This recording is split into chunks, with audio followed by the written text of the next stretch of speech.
what's up, everybody? This is Chris Wild. I'm here with Mr. Canon Library himself, Brian Miller. How is it going, everybody? And we picked up some homeless Welsh guy named Richard J. He wants to join us as well. Actually, this is our buddy. This is our #1 fan here at Realm of the Mist, Richard J. Say what's up. What's happening, everybody?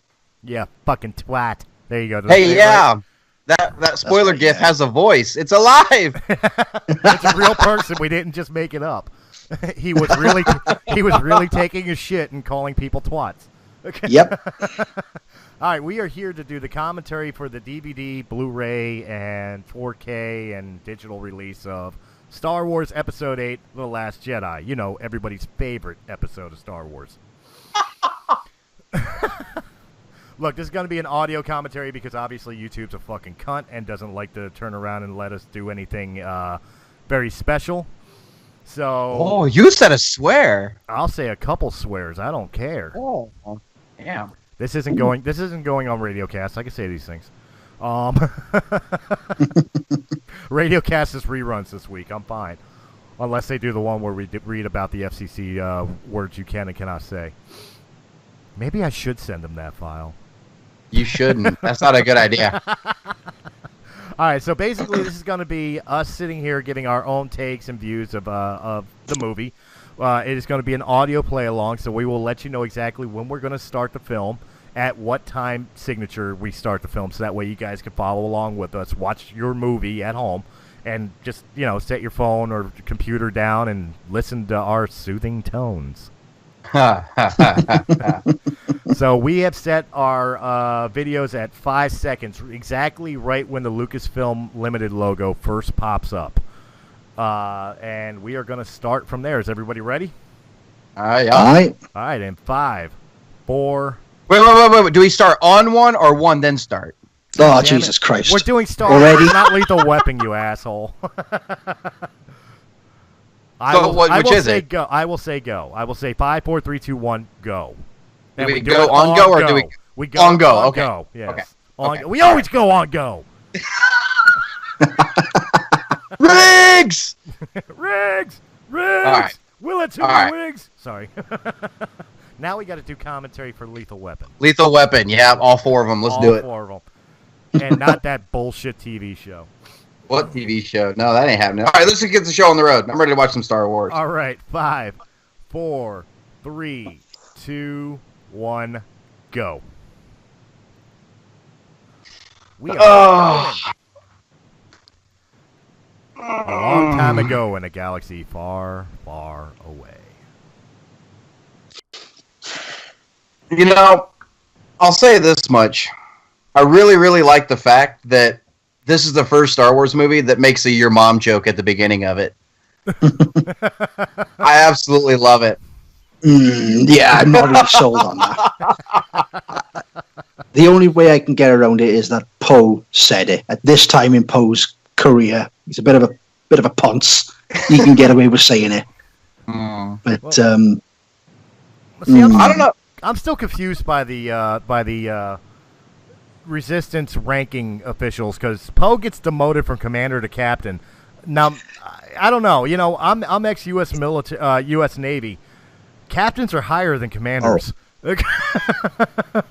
Yeah, okay, that blows my explanation out of the water then. Yeah, that never made any sense to me. I was in the Army. We don't have a commander. We have a company commander, but it was usually a captain. There you go. And your captains are basically our lieutenants, so. Right. Oh, boy. I will say this much. I was really impressed with the crawl in this movie. Yeah. Oh, it's marvelous. Lovely, slow, and crawls the same as every other crawl. Fuck it. What a weird thing to say. Well, no. That's why I was going to go into an explanation, you asshole. I was going to say, because since this is taking place right at where Force Awakens ends, you really spoilers! wonder... There could be people that's not seen Force Awakens. You got a fucking spoiler! You just wanted your fucking spoiler up there. Yeah, I've had my 5 minutes. Actually, I think this one picks up during the trip to Octu and The Force Awakens. Right. I think as soon as she leaves Octu, this starts, and then this is all going on by the time Force Awakens actually ends. No, that makes a lot of sense. But I'm saying, like, normally you have a couple years, and that's the reason for the crawl. It gives you an explanation of what's happened in between. Right. Where this one, it was like, this one's picking up right where the other one left off. You know, Yeah. I was always wondering what the hell the crawl was going to be, and I thought they did a nice job with it. Star Wars Episode 8, The Last Jedi. You've seen The Force Awakens, ... and that's it. It's just an asterisk. It's just an asterisk. See Force Awakens. 5 minutes later. Is it me, or does Huck just look so gaunt and fucked? Kind of what happened in Kind of pasty, yeah. Yeah, I mean, something happened after The Force Awakens. Something really sucked the life out of him. He lost a fucking planet. Yeah. Yeah, we can see that. Why do you have to narrate it? Look, I love this movie, but I am going to take some digs at it while I can. Well, we're going. Oh, you could take digs at any film. I mean, we was watching your stream the other night, and you on Battlefront, and you guys were talking about. Chris said that he thought Attack of the Clones was better than Empire Strikes Back. I know you were joking. Yeah, I don't. Think so. Let's be abundantly clear. No. Let me finish because I mean, you could literally rip into the first half hour of Empire Strikes Back. So first of all, Luke gets his lightsaber and he leaves the relevant safety of a cave and backs off outside at the subarctic temperatures. Secondly, Han is on a Tauntaun and he's told, "You're going to freeze out there. I'll see you in hell." So he cuts open this Tauntaun, shoves Luke in. Well, how the fuck does he survive the night? He's sitting there with his DL-44 just shooting the snow. a little bit of heat. Another little bit of heat. What does he do all night long? You could rip any film. I mean, once you're a big enough fan that you love the film regardless. I mean, you watched A New Hope on Blu-ray. You can see sellotape in the Stormtrooper's armor. Now, we're all going to love that. We're going to laugh at it. We're going to hate on it, but we love it regardless. So you can rip any film to pieces, but still love it at the end of the day. Let's just fucking fast forward this bit. Yeah, I'm still not a huge fan of like the whole "can you hear me now" cell phone bit. Yeah, it just went a little bit too long because when Poe did that, Huck should have just turned around and said, "You know what? Fire! Yeah, blow that little bastard right out of the sky."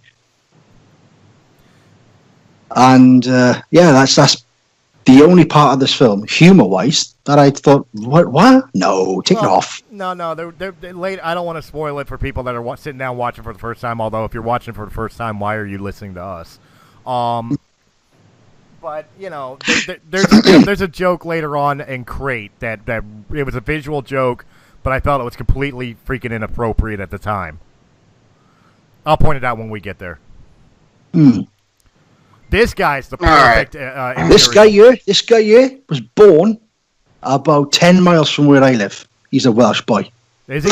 Yes. Come on, butt. Well, and then he dies. Whoever the actor is, Captain Kennedy is like the quintessential Imperial officer. Well, I was pissed they didn't keep him around. Yeah, Captain Kennedy and the one that says I can't remember his name. I think his name's Peavy. He's tooling with you, sir. Those two very well known in the UK. The one that says I'm tooling with you. He's a massive comedy actor. So the entire audience, when I watched the film, just pissed themselves laughing when he popped up because nobody expected him to be in this film, or at least play that sort of role. And they're both playing ex-Imperial officers, not First Order officers. Right. So they got a different view on how shit should be run, and they don't like Hux because he's just a spoiled little bastard. Right. Really, just made his way where he is on the coattails of his father.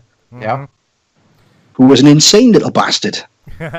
Brendel, oh hell yeah, Brendel was fucking crazy. Yeah. This is where Poe lost every credibility he had in The Force Awakens. Right here? Right here. He was the best pilot in the fleet, and he still pulls on phenomenal shit. But this is the true insubordination right here. But it's meant to be, though, isn't it? It's just about, his ego's gotten the better of him. He's like, look at me, I blew up a Star Killer base. Yeah. I mean, if Wedge tried this shit, they just tell him to shut up. Hey, cut the chatter, Wedge, shut your mouth. Yep. But, if Poe does it, his ego's inflated. Right. Which is a great little learning curve by the end of the film when he's got to knuckle down, and we'll see what happens in 9, I guess. Well, you can tell throughout the other canon that they're grooming him to take over for Leia once she's gone. Mm-hmm. Why? Fuck him, he's a pilot. Get Ninem up on this. Yep. Ninem, he's got experience. Poe's just a pilot. Look, Yep. that's the petition we need to put out there. Well, I say it. Not to get rid of the petition of retconning episode 8. Not the petition for pineapple pizza. We need the petition. I love pineapple on pizza. You lose. Ham and pineapple pizza is bloody marvelous. There you go. You fucking lose, Brian. No, the it's- petition we need is make Nine Nub an admiral. We lost Akbar, so we need Nine Nub as an admiral. Yeah. The problem is, he's not an English-speaking cast member. He does have a language, but it's not an English. BB-8 delivered. I got a bad feeling about this in the beginning of this movie. We can have Nine Nub turn around and say it's a trap in his language. I loved the Solo trailer. Yeah. Solo saying, I've got a good feeling about this. I just loved that. It's a very on-the-nose joke, but I thought that was an amazing line. Yeah. Speaks to the legacy of everything coming up. Yeah. Oh, by the way, I watched your reaction, Brian. There's you and I got to sit down and have a conversation because I don't fully agree with you. On which part? You're wrong. Particularly Lando. Lando? I hated Lando. It's not Lando. It's not Lando in any way. The way he delivers it, the way he says it. Better buckle up, baby. I don't feel Lando in that at all. However, I'm feeling better about Han Solo. Are you? Oh, yeah, I am feeling better about Han. And can somebody please explain to me why we got Woody from Cheers leading the group? I love Woody Harrelson. He's great. He's a great actor. How you doing, Mr. Peterson? We're going to put together a crew. Star Wars has decided to make its own Fast and Furious movie. That's bugging me. It really is. Now that you said that, I can't unsee it. But we're on The Last Jedi. We're supposed to be doing this. Yeah, no kidding. You guys brought up Solo. You know what? I watched a thing on YouTube. I forget what it's called, but it's like basically like Because Science, where he actually he went on and he debunked 3 of the popular complaints about The Last Jedi, and this is actually one of them, about like bombs dropping in space. Yeah. And because there's no inertia, the bombs sit in gravity right now in the ship. So they're getting their forward momentum when they drop out of the ship's gravity. They're actually launched magnetically. Well, not only they launch magnetically, he also proved science-wise, they're getting their first initial drop out of the ship that has gravity in it. That's why she was able to fall, right? Right. And once it's in space, there's no friction to slow it down. It just continues to go on its path until it's right at that same constant speed. Yeah. At that same constant speed. Yeah. That's why the bombs work. Yeah. Yep. I do like some of the complaints that we've read from this film is just total trash. Some of the complaints, some of them are It's just people looking for something to complain about. Yeah. But what I liked most about this particular scene though is some of the bombs have things written on them, and one of them says Han says hi. Yeah, that's my favorite thing. I love it. It's like people complain about these bombs, but no one's complained about a gigantic asteroid in Empire Strikes Back. And not only that, that asteroid is in space, yet Chewie, Han, and Leia get out of the Falcon with nothing but a bloody asthma mask on and take a fucking wander around inside a vacuum of space. Come on. An asthma mask. Yeah, well, what else you call it? They were trying to dress up as Saw Gerrera. Looks like they just went down the coal mines for 12 hours. They just come up after a 12-hour shift. Hey, Han, what are these masks for? Well, you can go out into the vacuum of space with these masks, or if you have sleep apnea. Hey, boys, check out this General Grievous mask I got. Marvelous. General Kenobi! Yeah. But you're not going to think it's just a fucking, as you said yourself before, it's a science fantasy film. Just let it go. Yeah. Big deal. Yeah. You got to complain about a bomb falling in space when you got everything else that goes on around it. Yeah.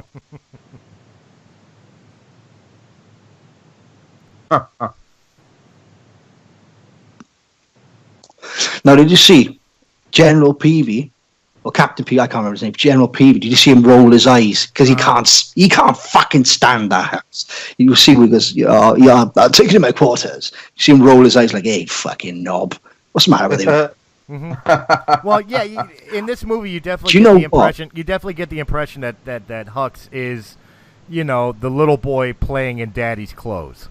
Mm-hmm. You Yeah, know what I mean? that's right. That's exactly what he is. But it still disappoints me that they did that with him because, like I said, he had that come to Jesus moment, Nazi Jesus moment in The Force Awakens with that speech where he really should have been Kylo Ren's Tarkin in every way, shape, and form. Yep. But it's Donald Gleason. I mean, he was Bill Weasley in freaking Harry Potter. You expect a character like this. Yeah.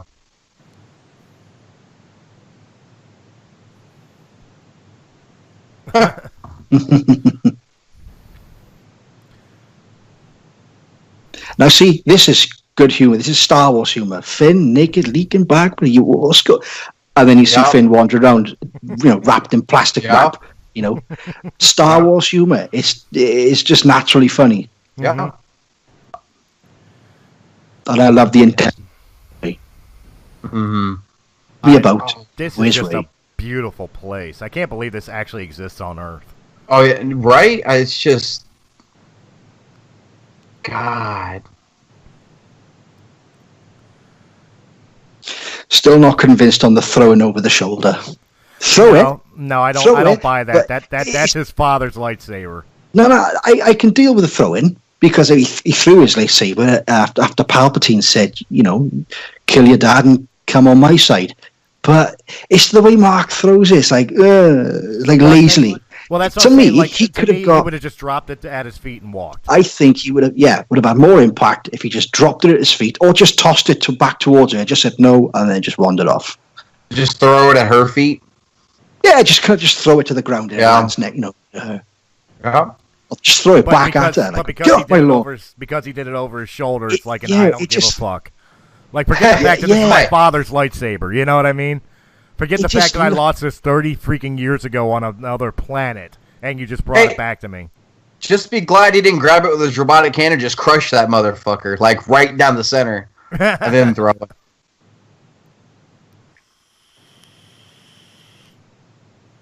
I read And there's something. the door of his X-wing. That's what I was about to say. Is I read somewhere. That You could see the red stripes on it. You could see the red stripes.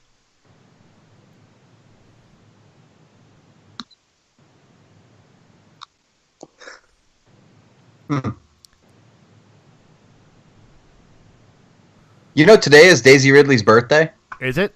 Yeah. Happy birthday, Ray. Oh, yeah. Happy birthday. At the risk of sounding pervy, I've got a gift for you at my house. You ought to come get it. Yeah. Hepatitis. Don't worry, perverted or not, it's not really impressive. My heart kind of sank seeing the X-wing down in that water. All right. I know. I was wondering if they were going to do the old raise the X-wing. I thought, do I really want to see that?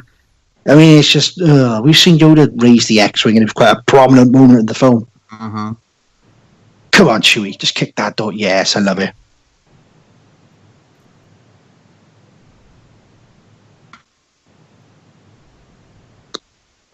Oh, the feels. I know, innit? Where's Han?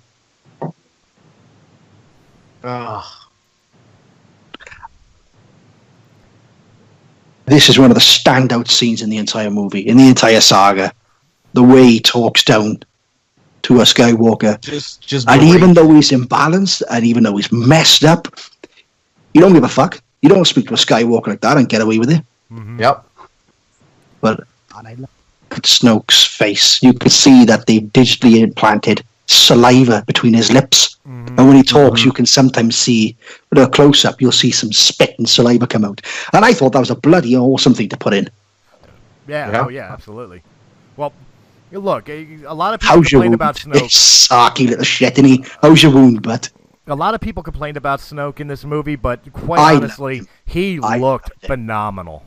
Yeah, I remember seeing The Force Awakens, and you see him for the first time. At the time, I didn't realize it was a hologram, and I was like, "Really? They're stretching now. I don't think I can." All right, a giant, and then he fades away the hologram, and I was so relieved. I was like, "Oh, thank God for that." They need to go back and redo Leia now in Rogue One. Yeah, I think Rogue One's about as best as they're going to get with both Leia and with Tarkin. Yeah. Agreed, yeah. Yeah, well, for a while, yeah. I mean, with Tarkin, they actually had a bust of his head to work with. The estate gave the bust, and so they scanned it. So, yeah, they pretty much did all they could do. See, with Leia, I don't want to get deep into Rogue One, because if this commentary goes well, we're probably going to do all the other Star Wars movies anyway. But with Rogue One, I think Tarkin worked better than Leia because of the lighting. Yeah. It was always a darker setting, and with Leia, it was all white surroundings. She was in a white robe. It was all fluorescent lighting, you know? Like, also, as well, with Tarkin, because of his age, Cushion's age at the time of filming the original and the sculpt that was taken, you got all the creases in his face. With Leia's fresh face, she has nothing. She has no texture on her face. No blemishes, no marks. With Tarkin's all aged up. Yep. Unbalanced. Bested by a child that has never even held a lightsaber. You failed. Well, you know that line. You know that line right there is absolutely brilliant. That's Ryan Johnson Skywalker saying, lives. That's Ryan Johnson saying to all the Star Wars fans, "Yeah, we heard your bitching about the Last Jedi. We hear you. We don't care." I loved it, and even though, like you said, Kylo was in this place of confusion and conflict, he still gets up. He's like, "I'm not going to take this shit from you." And brilliant. I love it. Wow. In a mask. That cuts deep on him. Yeah, it does. And you you can see him shaking.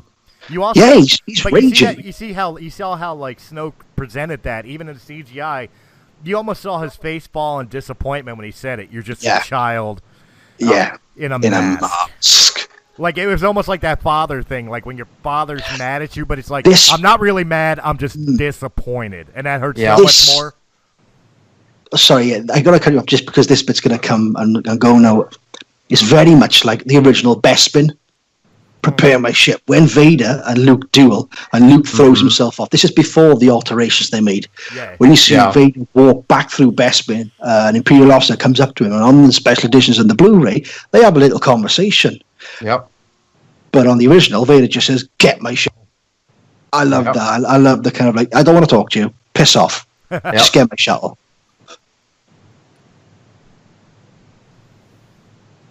There was a lot of subtle in this movie too. Like those two officers, when they snapped to attention, you saw the confusion in their face at the fact that there's Kylo without his mask. Yeah.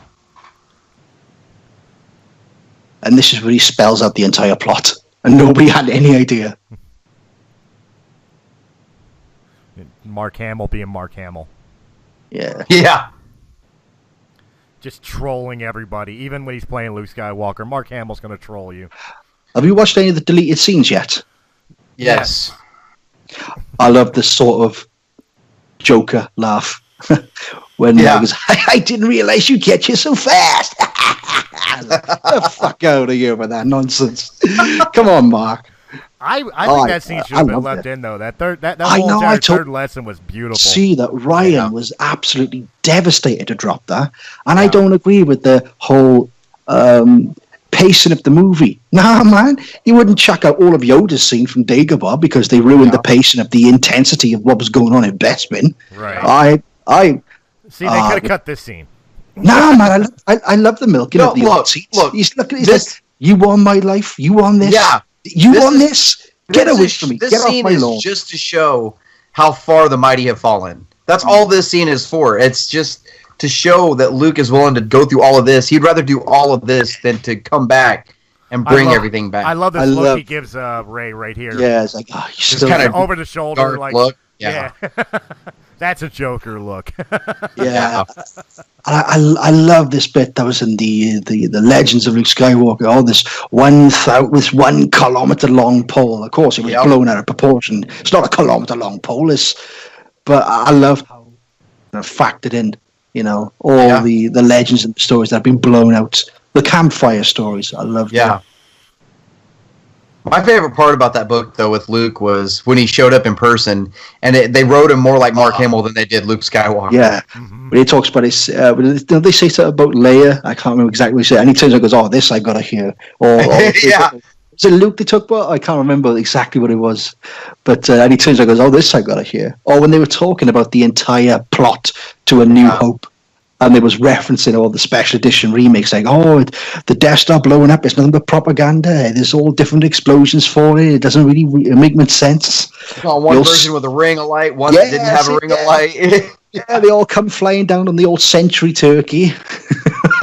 What? The Century Turkey. But yeah, I loved it. I did like it. But now... What the hell's an aluminum falcon?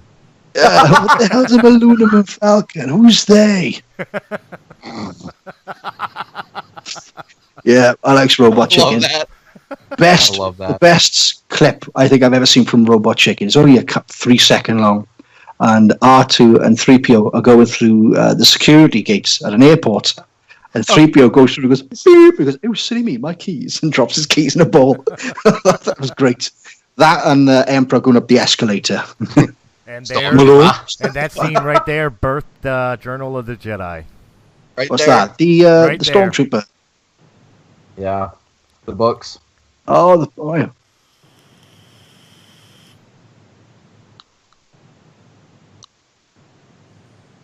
See, everybody's talking about how this particular scene, whenever Luke makes a big deal about who she is, what makes you so special. They're trying to say that he's alluding to her actually being somebody, but that's not what it is. He saw that she came to this tree and she was called to it, and that's when he was like, why did they send you? And it's because there is something special about her, the Force. That's what's special about her. That's why they sent her. Yeah. I'll still battle you on it, though. I think JJ is... Wait a minute. This I love this line. Who are you? And you. This is the line you're talking about, but he talks about where she's from.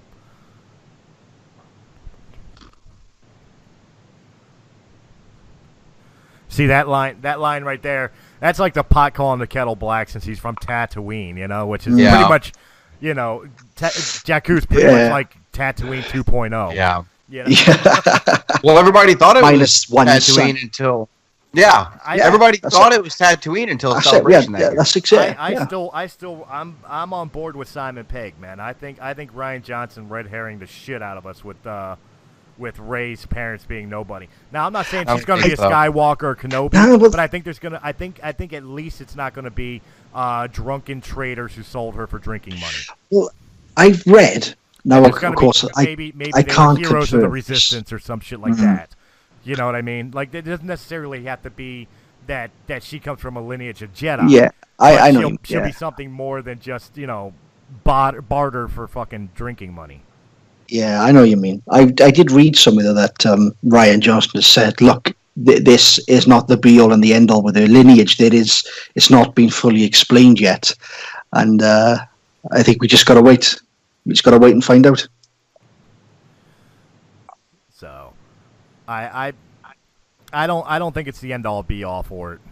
No, I think there's no. I think they're setting up Kylo to be full of shit, and I think there's going to be a little bit more to her background than just you're a nobody. Oh yeah, that came from definitely. nobodies. However, Broom Kid at the end of the movie is there to show you that anybody could be a Jedi. Yeah, it's just there to say, look, anybody can be, as you said, Luke Skywalker is all of us. We can all be Luke Skywalker. We can all be. I love the deleted scenes when they show Leia slapping Poe about 50 times. Him. Bang, bang, bang, bang, bang. Yep. That was so funny. It'd be funny if she actually caught him like K2SO did Cassian Andor. Oh yeah. And he proper fucking clout him, didn't he? If you look in Rogue One, you can see Diego Cassian Luna smiling. laughing. Oh yeah, like, he's laughing about it. Yeah. Because he improv that line. Yeah.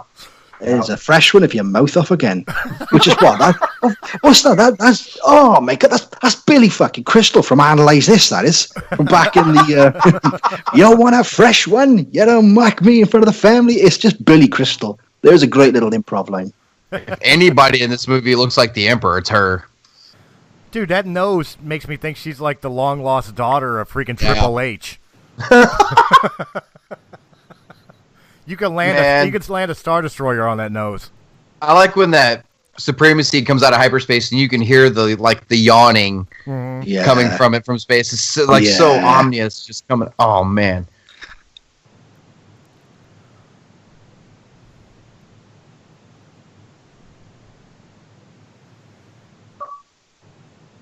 Maybe it's wrong and a little morbid of me, but every time I look at Leia and Carrie Fisher in this movie, I'm looking for signs of illness.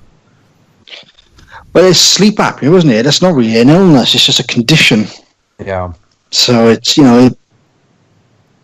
But in her performance, she did great. Oh yeah, she did do great. But in her performance, I keep looking for signs of like something was wrong because I mean it was right after finishing principal photography, she just dropped.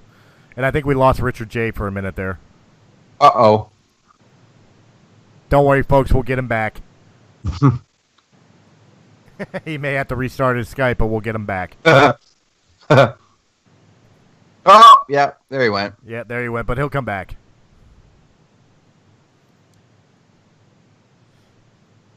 This this was cool, but kind of pissed me off that Poe lost his fucking TIE X-Wing? Yeah, his X-Wing. Why did I say TIE Fighter? What the hell's wrong with you? Dude, I worked all day. Leave me alone. I know. Somewhere, I don't remember where it was, somewhere I read that the medical frigate that's with them in this part of the fleet is the same medical frigate from Empire Strikes Back. The one that Luke had his hand replaced on. Okay. Mm-hmm. See, I was originally going to say at least Return of the Jedi. Oh, yeah. But we'll have to look into that. Oh, speaking of, I finally got a copy of Battlefront 2 Inferno Squad. Oh, the novel? Yeah, the novel. Yeah, you're going to love that. I like this with BB-8. Yeah. Like the physical comedy they do with BB-8. I love it. I'm kind of disappointed, though. They didn't give much love to R2.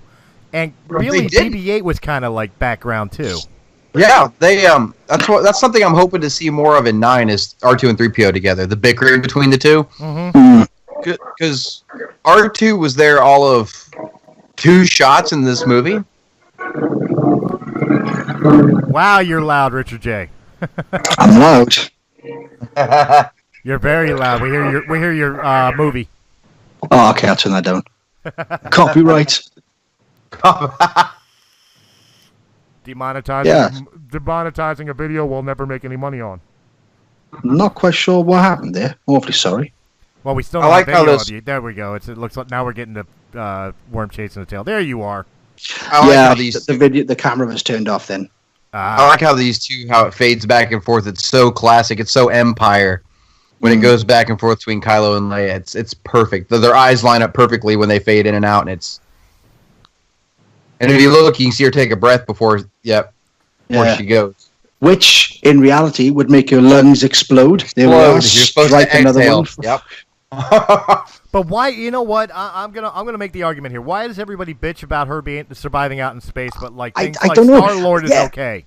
Yeah, no. This is what I was saying the other day. No, I am clutching to some fucking strings with this. I know I am. But Rebels is the testing ground for everything that we've seen so far in the new saga. Right. We've got in season 3 of Rebels, we had Kanan and Jarrus, or Caleb Doom, flying around in space with no mask on, freezing before he lands back on Maul's base, which was from a cut episode of the Clone Wars. Wow. So we've got that. We've got the world between worlds. Now, I'm clutching to this, but I'm hoping that it was never going to be this way. But maybe now that Carrie's no longer here, they're going to introduce that into the film and give Mark more of a role, maybe. Well, see, and this Leia scene. I'm happy No. to see that we finally get to see her use the Force. Yeah. And stuff of that nature. I just didn't like the fact that they gave her a pose to get back to the ship of, like, Mary Poppins coming in to see Michael Banks. You know what I mean? I think people are just calling her Mary Poppins because it's associated with Disney. Excuse me, look at this. We're looking at right, it right now. All she's missing is the umbrella and the bag. Now see, Well, Mary Poppins wouldn't be Mary Poppins without her umbrella or her bag. Look, that's right. Yeah, she got no bag. She's not. Look, it's canon. Mary Poppins is a Jedi. I don't know. I think coupled with the nostalgia, the love I've got for Carrie, and the fact that she passed away as well. Yeah. To me, fuck it. I think it's perfect.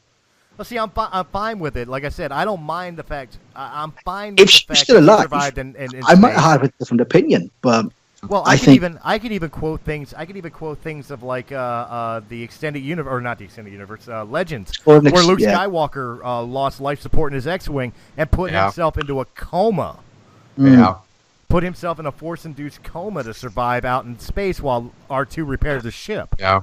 If you watch behind Chewie here, you can see Luke sneak onto the Falcon. Mm-hmm. Yeah. I never noticed that until the last 2 or 3 times ago when I watched this. Dude, when I was in the theater, you were in my mind with this part because I'm like, Chewie's eating a fucking pork. Yes. We called it. Sauce on that. A little bit of See, Tabasco. what would you do in that situation? You already killed that pork's friend. You Yes, cooked Luke. it. Do you still eat it, or do you just throw it over your shoulder and waste it? Well, Like, I you would- have to eat it. I would eat it, and then I would grab that little bastard. And it's like, don't worry, you could join him. Seconds, anyone? Dude, Chewie has to have that one porg in Episode 9. Yeah. That's I his new agree. buddy. That's his No. new buddy. The opening scene after the crawl, it cuts into the cockpit of the Falcon. Chewbacca's sitting there and coughs, and a feather comes out. This is the heartstring moment of the Yeah, film right here. definitely, yeah. This is so perfect. And I think so far, at least in canon, I think it's the first time that message has been played in full for Luke. Yeah. Mm-hmm. Although, to be fair, it was only one film and then another film, so we've actually we've had nothing to bridge this. I like when he pulls the hood back and he's like, R2? Like, it actually sounds like young Luke again. Like, it does. You can hear that in his voice. The enthusiasm. Yeah. You know? Well, the magic was there, just delivered in the line of "Hey, Sacred Island," and watch the language. Yeah. The Makes you wonder what R2 said. Mm-hmm. Oh, God, I love this. Mm-hmm. I loved watching the celebration, and Billy Lord came on and recited this entire speech. The new host speech. I thought that was great. She had a massive standing ovation for that as well. She held it together pretty well. I'm so glad Billy Loud's in Star Wars. Like, she's Yeah. her mother's tradition. That's she right. has a Yeah. character.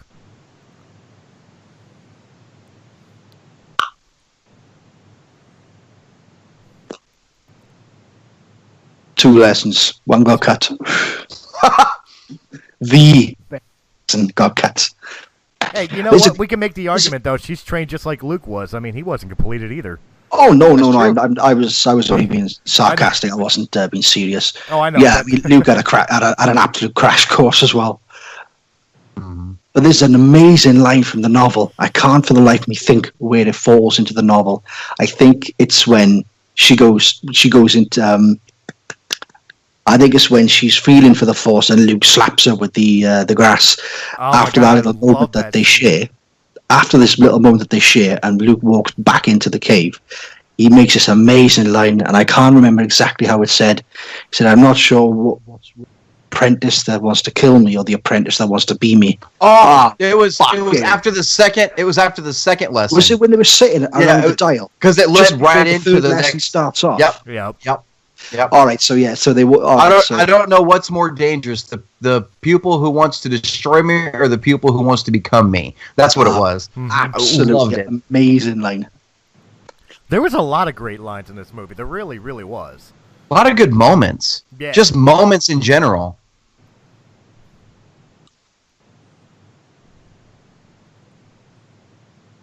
But the thing is, I know everybody has their reasons for not liking Holdo. The only thing I have to say is she is nothing like the Holdo from the novel, the Princess Leia novel. Do you know what could have solved that? If she was going to be the one to smash the Raddus into the Supremacy, fine. I think Akbar would have done a better job. Just you can play. Give him a moment. Mon Calamari. I had a friend, Mon Calamari Admiral. His name is Radish. This ship is named after him. Marvelous. Bring a Rogue One in. But we'll stick with Holdo. That's fine. Yeah. Now, she's on her own in the ship. Now, I appreciate Laura Dern. Well, I have no idea who Admiral Holdo is. But when she's on her own and she does the old Godspeed Rebels moment, as you know yourself, Holdo was a bit of an eccentric, a bit of a space tree hugger.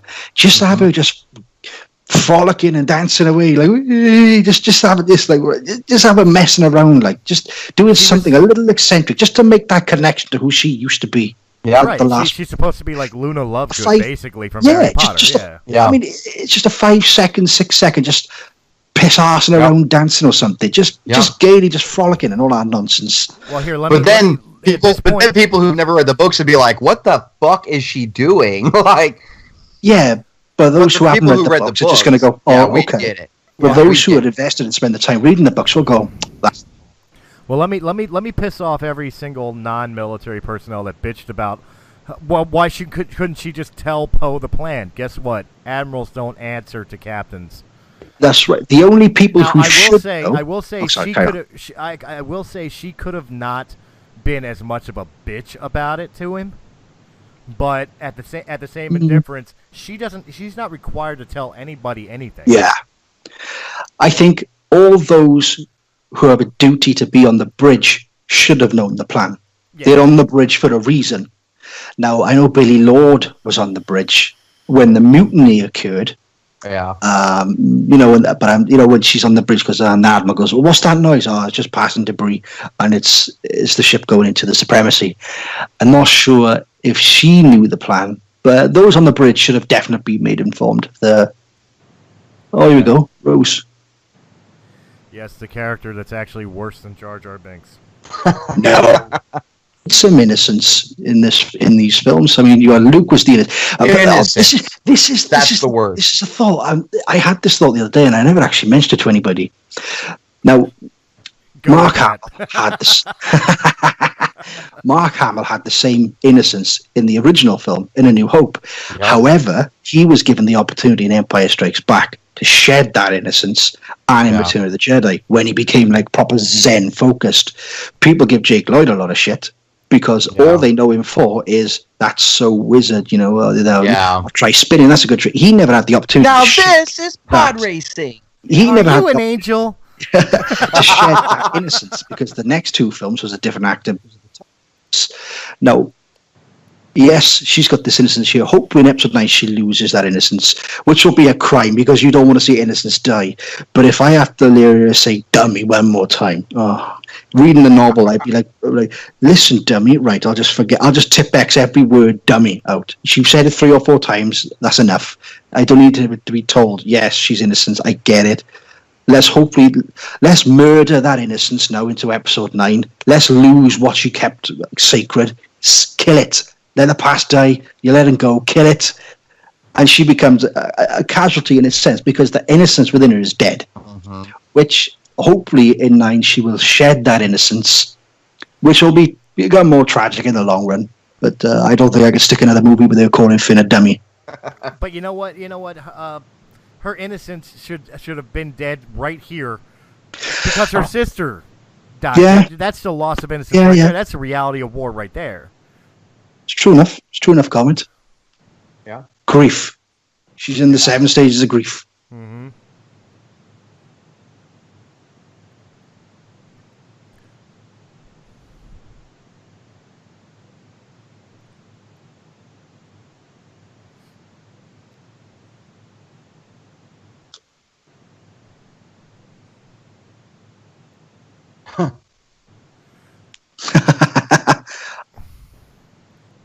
Finn gets a bad rap through these first 2 movies, getting injured, getting shocked.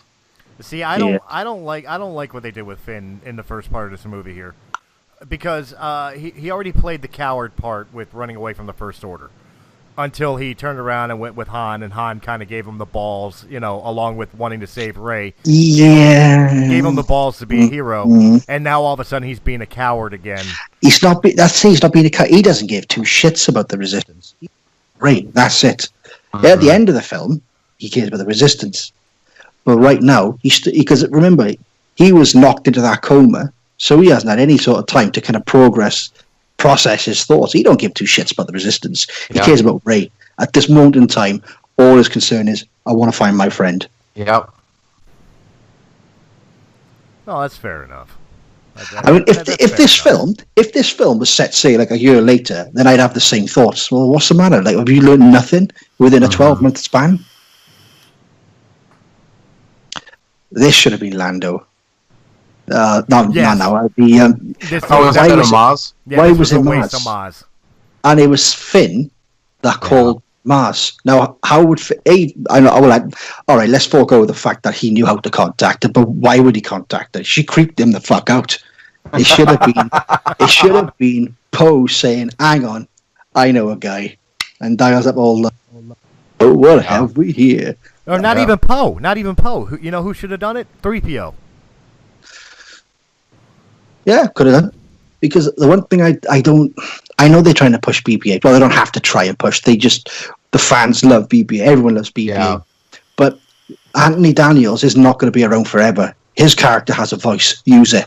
R2 can be alive for 300 years. Doesn't matter. He's got no voice. Yeah. The same with Chewbacca. Just chuck another tall bloke in a suit. He's got no voice. You can use those characters again and again. Mm-hmm. This whole thing with this whole thing with Maz right here just feels like it was shot with Battlefront. It feels like it was shot with Battlefront. Makes me wonder when we're going to get Maz. It feels like it was just thrown in. But we want to keep what's the actress's name? Lupita Nyong'o. Yeah. Nyong'o. We want to keep her, so just cut this scene real quick. I do like that. She's like, he's a poet with a blaster. He could do anything, and she's like, yes, he can. It's like, okay. Okay, the Legends fan in me is bugging me that they keep calling it a code breaker. It's a slicer. I know. Fucking hell. Yeah. I was on the edge of my seat the whole entire movie. Like, will somebody call him a goddamn slicer? Yeah. I want someone to say Sith spit. Oh, we were just talking about that the other day. Really? Yeah. I think so. What are the odds? Never tell me the odds. I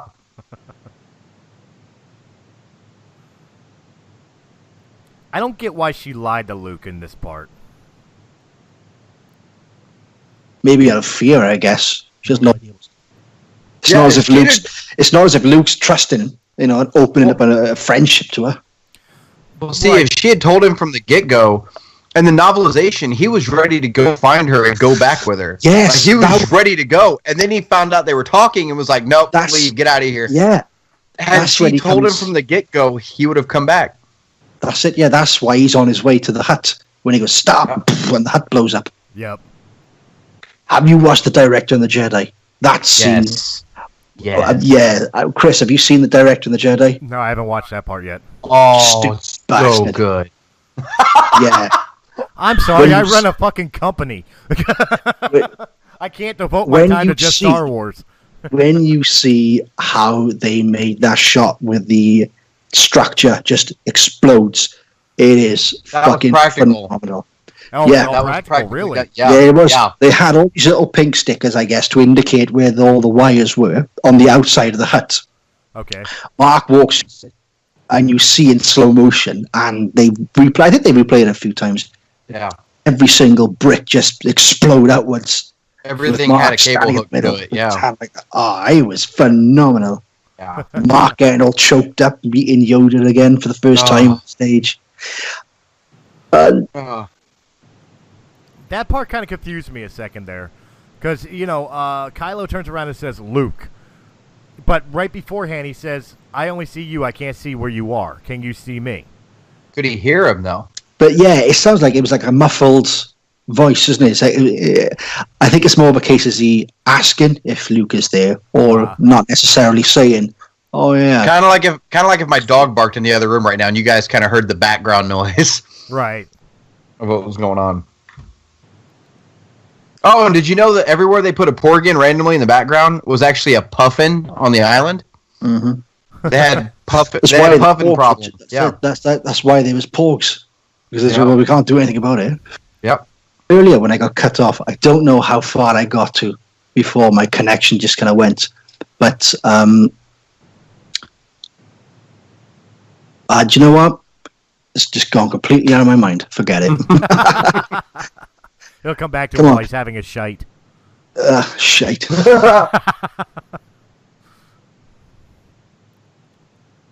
I love this. Yeah, God, that place is just beautiful. That feels so rehearsed and forced. Does.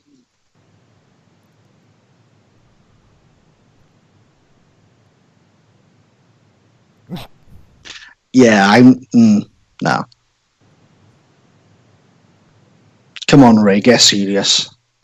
You know what? I absolutely love this part right here, but it's so not Luke Skywalker. It's completely Mark Hamill. Yeah, I wasn't. It's 100,000% Mark Hamill. Yeah. Yeah. Oh, I remember what I was going to say now. Yeah. So I was talking about Kanan in Rebels floating through space. Bendu, Force Lightning, the Force Lightning Storm. We see Leia in space. Yoda, we know, hits a Force Lightning Storm on the tree. All right. And then we've got... Feel the Force? Wait a minute, here it is. I love this.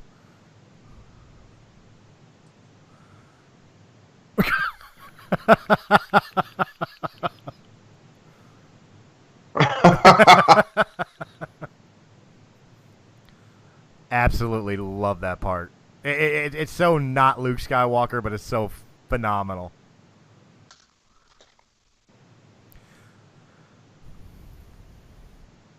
But I will say this explanation that he makes her give about the Force is like the most defined explanation of the Force I've heard in the Star Wars lineage. Uh-huh. Yeah, it's great. Beats the fuck out of metachlorians. That's an evil word, and we will not have it here. In fact, when we do the commentary for The Phantom Menace, we will purposely skip that part. We're going to beep it out. I was wondering, what are midichlorians? Welcome to the Star Wars Saturday afternoon specials. After school specials, that's what it is. You know, you were talking about how Luke felt more like Mark Hamill here in that scene with the reed. Yeah. I'm hoping to God, because of his comment at the end of the movie, where he tells Kylo, if you strike me down in anger, I'll always be with you.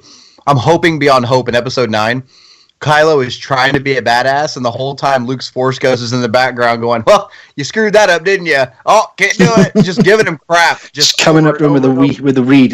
So basically the ghost of the ghost of Jar Jar Binks with Darth Vader and Robots. Oh, look, you just have to ruin it then by saying that Luke is the ghost of Jar Jar Binks. Glory. I love you, Eddie. Right. Can I just mute Brian a second? I don't want to do that again. It's not the fact that you said it, it's the fact your impersonation was actually spot on. It was good. Which raises the question, how many times have you seen The Phantom Menace? Because I'm not going to buy this bullshit. I was 14 when I saw it in the cinema. Bollocks. You watched that shit before you watched this. I've seen Phantom Menace 3 times. Today? Yeah. No wonder he never answers his questions. Fucking comic book guy from The Simpsons. Worst episode ever. I will only see it 3 more times in a row today. Yeah, but there's one thing that's bugging me, right? And I'll finally get back to finish my point. Connection withstanding. Now, I already mentioned about Maul and the Bendu and Leia and Yoda doing the same thing as well. Now, all right, Mark is a legacy character here, so Disney are going to give Mark a little bit of grace with things. He's not some new upcoming performer. Right. But Mark is an actor now, right? Since April 2017, he's grumbled about The Last Jedi. And I can appreciate why, if he is genuinely afraid of the reaction. And I appreciate why. But Disney made no call to silence what he was saying. Now, in the Director and the Jedi documentary, all the crew backstage are wired with microphones. All of them. Maybe not all the time, but just when they're going to be interviewed and stuff in the background. You know the scene where the temple is on fire and Mark gets on his knees and puts his hand on R2. Right. After that scene is cut, you can't see his face. His cowl is up. But he is shivering on the floor. You can see his shoulders are moving, and Rian Johnson goes over. It almost looks like he's gone over to comfort him.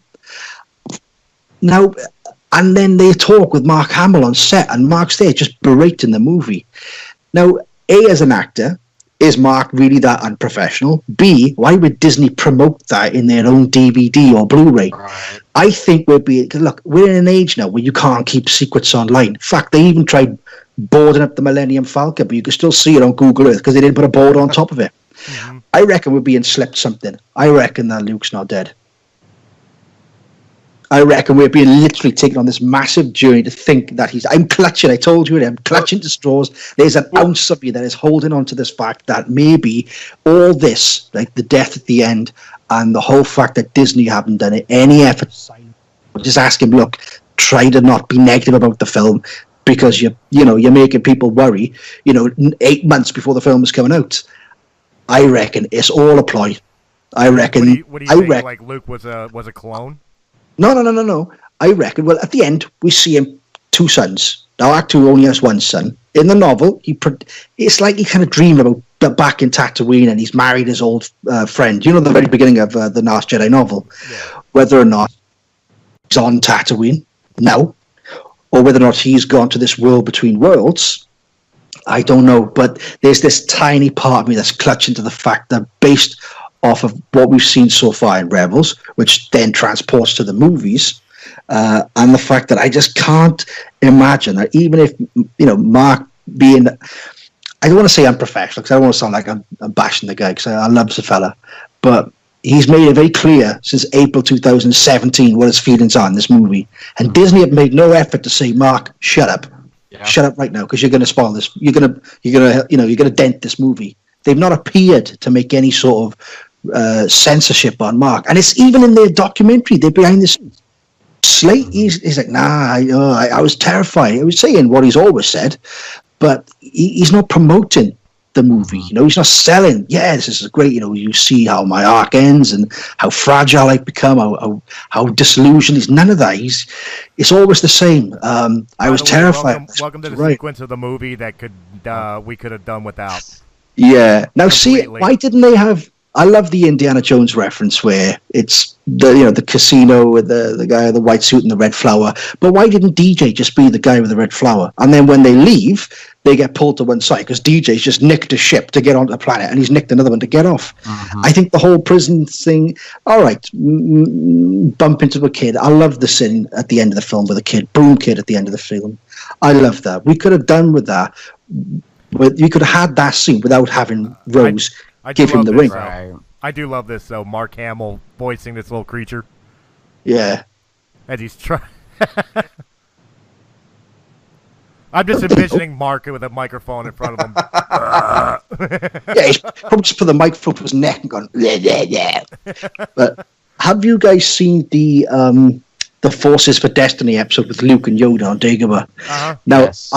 Now we know that Mark can voice a younger version of himself. Mm-hmm. Now we are going to get Mark. That was Mark Hamill. It was Mark Hamill, yeah. Now, at times, you can hear, obviously, he's 30 years older, so it's not the same sound. Right. There are instances within a sentence where you'll hear his voice pitch. But now we know that Mark can voice an earlier version of himself, and I can't see him full time. Even if they say, right, we're going to do a new series, this whole series, you're going to be in there. Whack, brilliant. I'd be all right with it. So definitely. I'd be absolutely at that. As long as they don't go like the old expanded universe, where like 7 or 8 years after Return of the Jedi, where Mark or Luke goes into hiding on Coruscant in this orb that's been built, and it's down underground, and he just wanders around naked in this orb.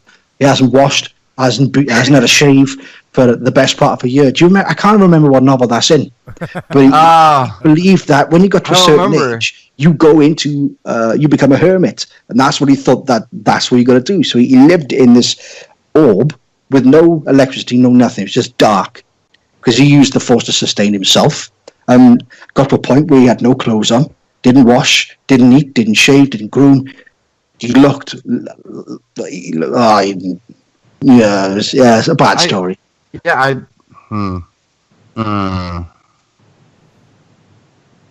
God, did you see how big the dice were? Uh-huh. As the shuttle parkers, you're a racist.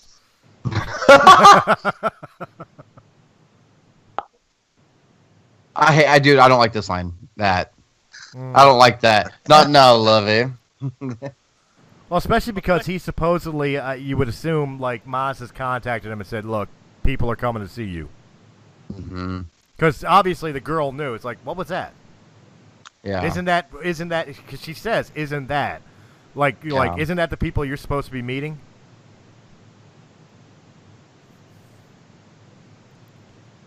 I still say she makes a lightsaber out of that staff. Oh, definitely. Yeah. It'd be stupid not to.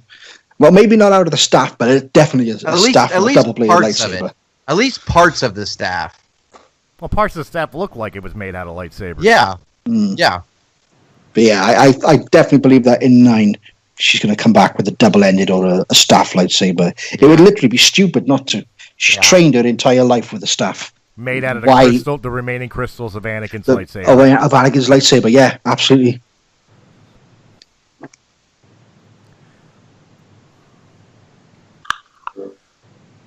I like the fact that Luke's impressed with her control. Yeah. I think he makes a point of saying it in the novel as well. I love that shot.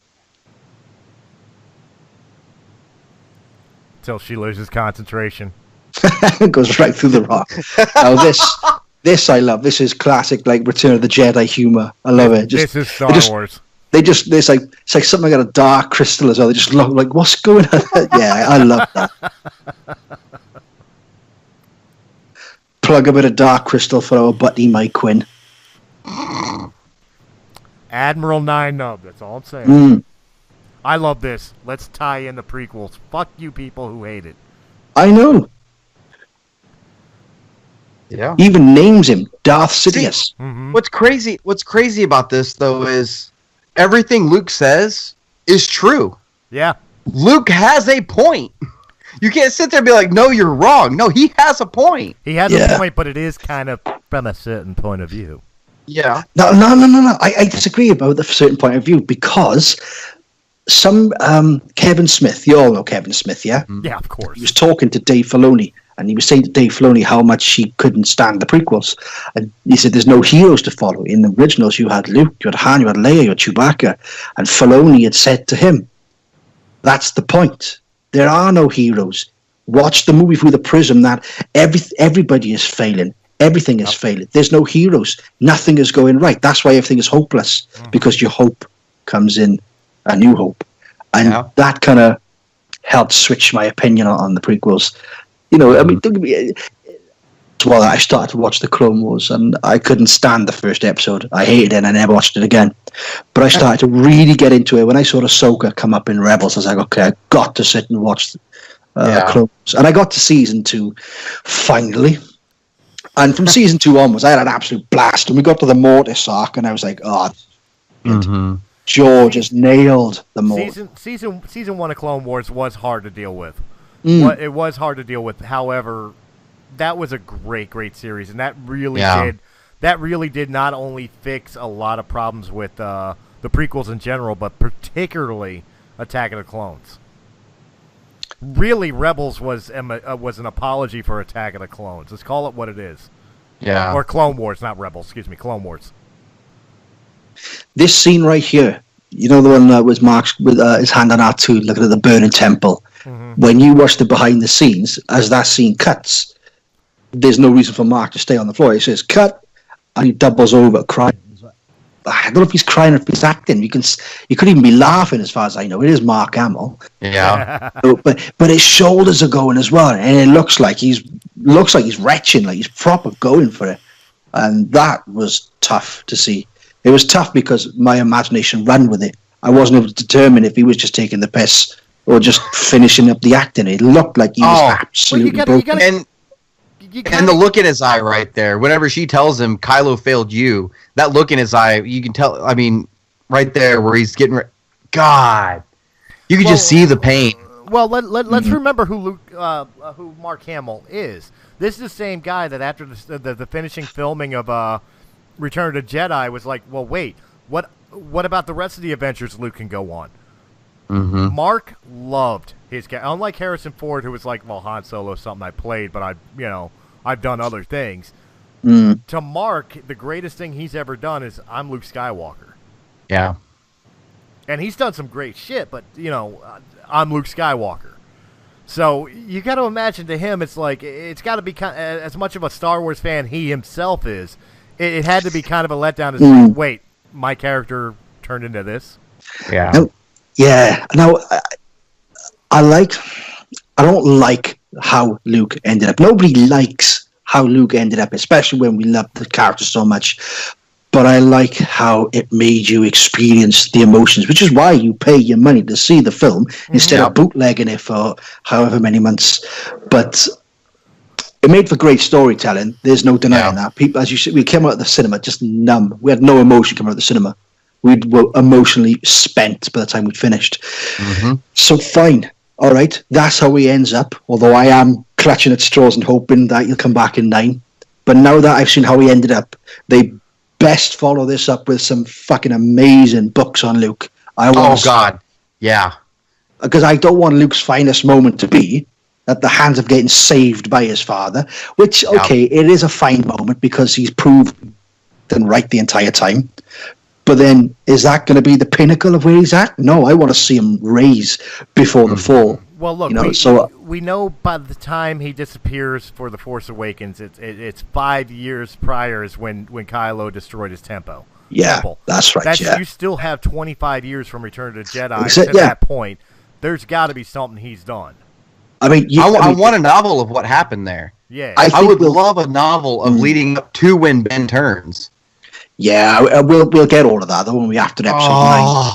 I can't wait. Once episode 9 is finished, that's when all the Luke's will come out. Give me a novel. Give me a comic.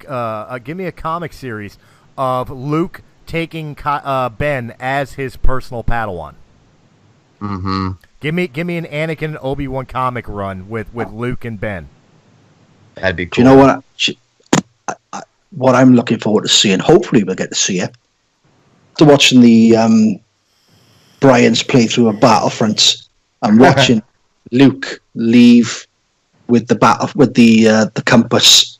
That whole cutscene with Luke, right? The beginning and the end cutscene, and the one in the middle. The cutscenes were perfect. The game was played like a movie. It was movie quality. The cutscenes were, and I want to see, because when you see Luke there, it's crazy to see how much he's changed from Return of the Jedi to that. I mean, obviously, he's still wearing the same, physically still the same, but it's just the attitude. You know what? Come to think of it, that is a complaint in Luke's hut that bothers me. We saw Vader's crystal hanging on the necklace, which I don't care. It's Vader's crystal. I don't think. Yeah. It's Vader's crystal. He has no other reason to hold on to a Sith lightsaber crystal. We see the compass from Battlefront 2, great tie-in, and we saw him folding up his white Jedi ceremonial robes, and he puts on the everyday gown that he wears. But nowhere in there, when we're looking at all his artifacts, where's his fucking black suit? I'm more interested in where the hell that Force tree is. I'm more interested in the Force tree. Wasn't that where the freaking journals are kept? No. They said that place had been built 1,000 they said it had been there for 1,000 generations. The temple. So that wasn't the same tree. No, the tree. Yeah, the tree had been there for about 1,000 years. That place had been there. Yeah. So that wasn't the same tree. So we are missing one tree. I want to know where the hell it is. Yeah, we know there's one on Yavin. Yeah, with Post. Yeah, because the other one is. That was like the first run of Canon Comics That's right, leading up to the new saga. And the whole thing was about a pair of fucking trees. All right, okay. I bought a comic for a change. I'm not a big comic reader. But a comic. Yeah, what's up with these trees? I want to know. I still don't know how I feel about these creatures. I don't like as them long having as human it's faces. I like them when they're practical, but when they go CG, I'm not that big on them. I don't mind them. I really don't like the human faces on them, the human expressions. It's creepy to me. It's like Ewoks blinking. It just doesn't belong. Oh, there's nothing wrong with the blink. It's got a blink. It's got a blink in an Ewok. No, it doesn't. It has to blink. No, it doesn't. Shush, no, Jar Jar. Look, Jar Jar, you don't have an opinion. I never noticed that there was a shot just now of the Fathiers running over the camera, and it knocked the camera sideways. I actually never noticed that shot before. There's lots of little things in here, like I mentioned earlier with Snoke, with saliva, stuff that they did on purpose just to kind of add to the realism of it, which I think was really, really good. I mean, like, no need for the camera to shake. That is such a Joker laugh. If you couldn't tell, that was Mark Hamill before. But yeah, I personally, I think the chase scene goes on for too long. But I think Canto it is what it is. I mean, no. Canto Bite. He could I just answered pick this up question on a DJ mailbag. in the white jackets. Canto Bite was all of. Hang on, I got it written down right here. Out of 2 hours and 32 minutes, Canto Bite was 10 minutes and 51 seconds. The entire thing of Canto Bite was 10 minutes and 51 seconds. And that's 10 minutes and 51 seconds we could have had back, or at least edited out of this movie. Yoda. That's 10 minutes of Yoda we could have had. That's 10 minutes of the third 10 lesson. minutes of Yoda smiling. Oh, honestly, I couldn't believe how people were taking the Yoda looks nothing like Yoda. Are you fucking bullshit? He's green. He's bald headed, and it feels like but he just looks weird. He's smiling for fuck's sakes. Wait. Yoda's got no reason to smile in the originals. The same people that bitched that Yoda looked weird are the same ones that had an issue with them CGIing Yoda in Episode 1. Do you remember the practical puppet in Episode 1? Yeah, it looked fucking awful, to be fair. I understood why. Garbage. I understood it. I understood they wanted to make a younger Yoda. Maybe it was that it looked waxy. The material just looked waxy. So I understood why George went back with, just scrap. It looked like a crackhead frog. It looked like what Gizmo would have looked like if he'd eaten after midnight. Yeah. I like how the Fathiers went straight for the Hempfield. But like, if you watch the scenes, and we'll see them later, when you watch the scenes, when Yoda stops smiling, it looks exactly the same. It's the same mold. Yeah. When he stops smiling, it is perfect. We've just never seen Yoda smile. He's had no reason to smile. Yeah. Well, we never heard him laugh in the prequels at all. And that's what I love, was seeing that playful Yoda again from Empire. That's it. Yeah, he's one with the Force now. He's got no worries anymore. He's happy. That's why he's smiling. Yeah. I know the laughing in Empire Strikes Back was just to test Luke. Yoda, you seek Yoda, take you to him, I will. I know all that was just a test. But now it's genuine. It's a genuine smile. Missed you. Oh, God, you motherfucker. Love it. I love that. Like, BB-8, what, you fly that thing? Very much like on Episode 7, the droid stole a freighter. Not exactly, sir. That was kind of a callback in this movie later on when he takes the walker. Do you know what? One thing I'd like to... I did like that. That was funny. That was...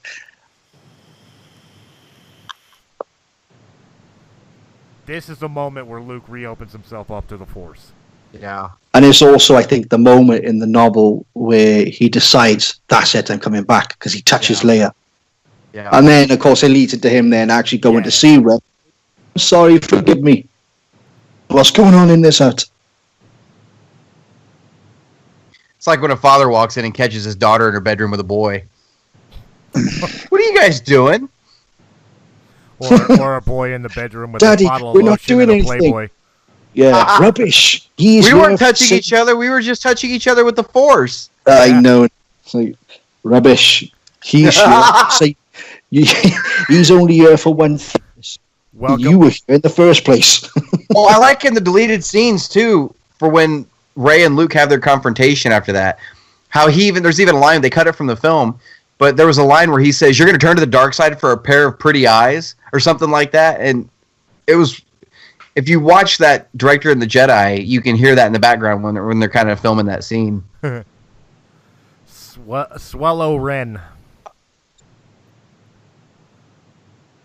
You know, I wouldn't have minded this as long as she hadn't acknowledged it. The way they first introduced it, yeah. Like I'd rather not do this now. Me too. It's like, okay, he just got out of the shower. Really, the one thing I will say about him being shirtless is I love how you see the scar going down half his chest. Yeah, and the shoulder scar, and you can even see the scar on his side where Chewie's bowcaster bolt hit him. Yeah, I don't mind shirtless Kylo. I just his attitude, his arrogance, his solo-ness coming through. I don't really mind it. He got fucked up on Starkiller right before it blew up. I mean, between the gut punch, the shoulder where she's jabbed at him, and the scar on the face, he got. Good God. Yeah, the old Palpatine jab. Yeah. And here you see that then? Ben Solo's calligraphy set was on the table. Yeah. See, this whole thing with Luke and Ben, though, it really does focus on the whole certain point of view thing. Uh-huh. Yeah. Heavily. And this is one thing that I hear a lot of people criticize, which I never understood why they criticized it. I think it's in Empire Strikes Back, is when Yoda tells Luke to beware of the dark side. Once you step on that path, you'll dominate your destiny. Well, Luke embraced the dark side to put Vader down. So he's already embraced it. I know he turned away from it and he threw his lightsaber. Well, you failed, Your Highness. But it's forever going to dominate his destiny. And this is like right, well, you stood on the dark side and it's affected his entire lifestyle. Well, at least it's affected him at this point. He couldn't make a decision as to what to do. He couldn't central and focus himself. And he ultimately got dominated by the dark side and went to strike and kill his own nephew. Mm-hmm. All right, now here's the scene that everybody gets annoyed with, which annoys me. She's having her cave moment, just like Luke did when he had his vision of fighting Vader, chopping off Vader's head. Mask explodes and it reveals him. She asks for, "Show me my parents, show me who I am." And what does the cave reveal? You're you. It doesn't matter where you came from. You're you. Yep. What is so hard to understand about this scene? I don't know. I don't know. And everybody talks about how there's so many different Reys and how that means she's a clone. No, that just means she's just like everybody else. Mm-hmm. That's the way I interpret it. She's no different than everybody around her. What she's seeing is her own reflection. That's all it is. Because it showed it walking up to the thing. You see multiples of her, and now she's on the other side of it looking at herself. Mm-hmm. Yeah. Which is, if you watch the Director of the Jedi, it shows how they filmed this, and it is freaking awesome the way they did it. I will say, with her hair wet and in that outfit, if they ever reboot Alien, there's Ellen Ripley. You know what? I thought the same thing. I thought, God, all you need now. Where's Newt? Newt's got to be around here somewhere. Warwick Davis can play Newt. Chuck a little wig on his head. He'll be fine. Yes. Well, get away from me, you bitch! I don't know. After Warwick did in Rebels, I could see him being the xenomorph, or at least the face hugger. Let him be the face hugger. Watch Warwick Davis come out of an egg and just wrap his arms and legs around somebody's face. Have him be the chest burster. He just pops out of the first guy's chest. Mad Mardigan. That's a Willow reference for all you young bucks.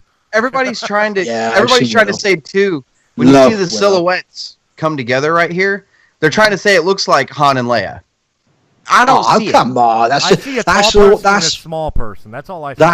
That's all I see. That is thoughts of Luke's being alive in Episode 9. Yeah, that is ridiculous. It's Alden Ehrenreich.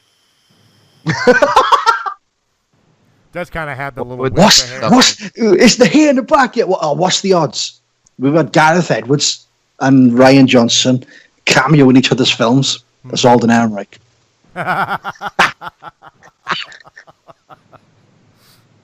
Hey, why not? We had James Bond as a stormtrooper. Hey, you know something? They are starting in the comics. Or, well, I don't want to say they're starting in the comics. At one point in the comics, they drew Han in one of the issues to kind of meld Alden Ehrenreich and Harrison Ford to make Han Solo. Okay. But it was after A New Hope, so I don't know why they did it, but they did. Because they're not telling any stories before A New Hope. Yeah, well, not yet. Well, they're doing it all in the freaking standalone movies. Yeah. The spin-offs. Yeah, what Jay was talking about earlier, the way they filmed these scenes where they were talking like this is awesome to see how they did it. Yeah, it was. Because she was there looking at him. They had Daisy Ridley in the room with him as he was filming that, so that he could actually do the eye contact, and it was she's sitting across from him right there. It's awesome the way they did it. So what? They just CGI'd the backgrounds, or what? No. They just she's sat, out they of sat shot together in a hut. Ah, okay. Yeah, she's just out of the shot. So they That's shot it, the yeah. scenes twice, but they would film each other's Yeah, perspective. just to get the chemistry together, Okay. to make it look as if they're talking to each other rather than just talking off to some brick wall. Yep. Oh yeah, right here when the hut explodes. Oh god, it's so cool.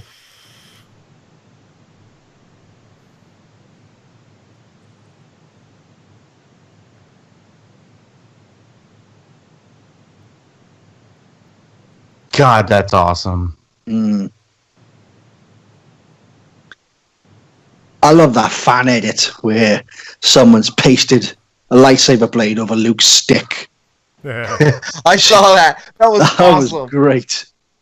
But I love this little duel because I love how you can see that Luke's not trying. You know, there's like a smile on his He face just as he's kind ducking and weaving all of her hits. Yeah. And when she grabs the lightsaber and he falls back, I love how he doesn't hit the floor. He just like, bitch, you can't floor me. I'm Luke fucking Skywalker. And he just kind of... Well, and that's he it. His heart's you know not what I mean? in it, but it's almost like a training session with him. well, that's it, yeah. And she just ups the ante. And of course, He's he's like, like, oh shit. I love it. Like, you ain't going to floor me. See, that was one misdirect they did in the trailer. That shot where she lowers the saber, they reversed it for the trailer where she was bringing it up. Mm-hmm. Like she was getting ready to strike. Like Luke on Return of the Jedi, where he ignites it before he strikes. Yeah. Oh god, I love seeing this saber again. Yeah. I'm mad that, I get the reason why they did it, but I'm still mad that the force projection of Luke didn't use the green lightsaber. I Just think to see there's a him wield reason it. behind it. There is a reason. It's just because Kylo doesn't know that the saber's broken in two halves, so it's to keep him focused on Luke. But yeah, I mean, either way, you could have easily just said fuck it and just have the green saber. Yeah. Oh god, it's so nice seeing that saber again, though. Ah.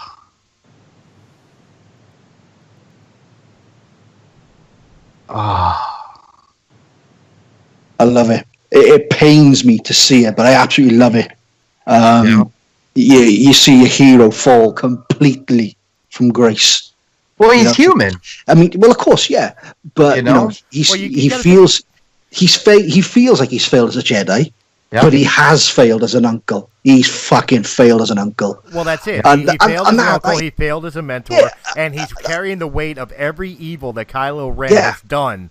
Yeah, because he, as he said, he created Kylo Ren, Mm-hmm. and it's devastating to see, but not in a bad way because I think it does the story justice, and I think it's played really, really well. And as I said, hopefully we can get the good to counteract it. And I mean, the end of this when you see him fade from the battle scene, and then it cuts to that moment when he's sat on the rock, or he's levitating off the rock. Oh, the cinema went nuts when everyone saw that. Yeah.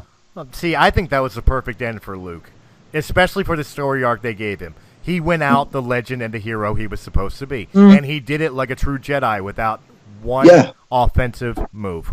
Yeah, I totally agree. That's why I'm happy with that ending. But as long as we get some good canon material, some awesome Luke stories to pad out the between, then I've got no issues with the. We got to be quiet now. Here's Brian's best part. I love it. Young Skywalker, missed you, have I? Master Yoda.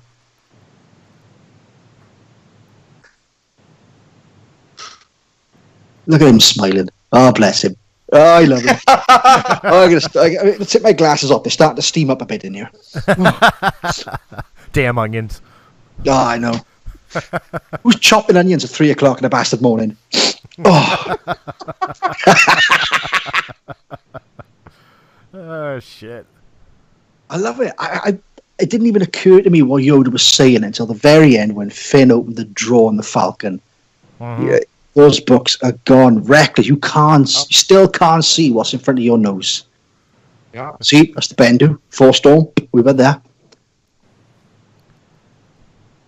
Here it is. I love the fact that he's kicking his feet. I love his feet kicking as well. Yeah. Yes. Missed you, have I? I love that. And then when you see Mark sitting down next to him, when there's no expression on Yoda's face, a serious expression, I suppose, and it looks just like the original puppet because he's no longer smiling, he's getting serious, and it just looks like they've literally just picked up the original puppet and said, right, here we are, just use this. Oh, my God, look at it.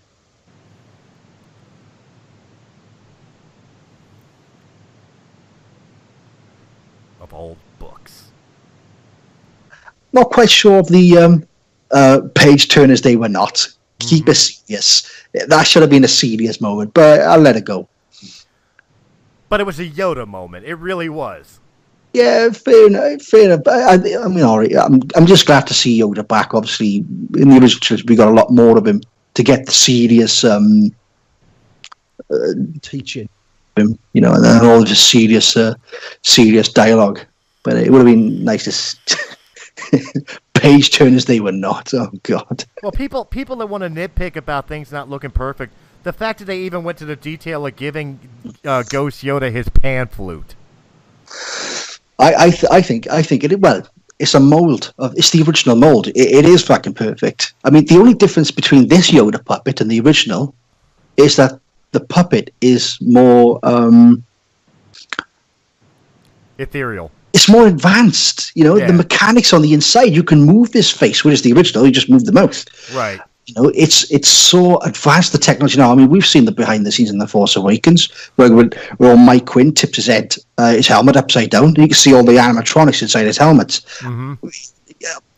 How, you know, you wouldn't even thought that would be possible. You know, I mean, Yoda, I mean, his ears are going, his eyes are going, his cheeks are going. It's not just his mouth and his eyes anymore. And the two ears in tandem going. It looks alive. And, yeah, I think it's phenomenal. And there's a great shot there with the two of the camera from behind them looking at the fire.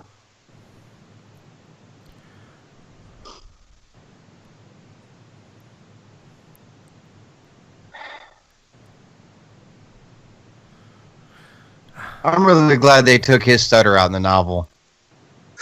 Yeah, I noticed that there was no stutter in the novel. I didn't mind the stutter. Wasn't even in the comic, really, was it? Yeah, it was in the comic. But it wasn't as predominant. No, it wasn't the way it is in this, but I like how she's sitting in Captain Kirk's chair, too. Yeah.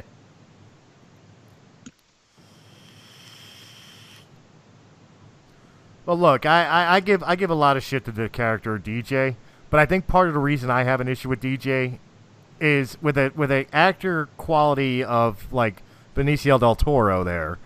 You would expect like that's the next generation Lando and not just some one-off scoundrel. Well, we I thought like the the same fact thing he's a about Max scumbag. von Sydow. True. I do like the fact that he is a complete and total scumbag with no redeeming qualities. Because the thing is, this film done something which I didn't expect Star to do for a while, and that's completely reinvent itself. Otherwise, it just becomes stale. Right. Because we know the familiar formula. And this one, it just blew it on the... we would expect it eventually, but I didn't expect it now. I expected that sort of change to come in if they go to an episode 10 and 11 and a 12. So I love the fact that he's just this, he's just this complete scoundrel with no redeeming qualities whatsoever, and just not sure about the introduction of the character. He could have just been the guy at the craps table playing craps. They go up to him, they leave, they get arrested because he's nicked a shuttle somewhere, and they just run. They get out because this part, talking about the weapons dealers, this is the moment that Finn makes his choice. This is the important part. They still could have had that without the rest of the Canto bite, being locked up in prison, talking really for no reason, just dialogue for the sake of dialogue. Gotta be fair, I love it when BB-8 shoots the coins at the guards. Yeah, that was great. Oh, yeah. You did this, Roundy? Marvellous. Well, you could still do that. But I think you could have cut down a lot of Canto Bight just by having him playing the guy at the craps table and just walk up and say, look, we need you.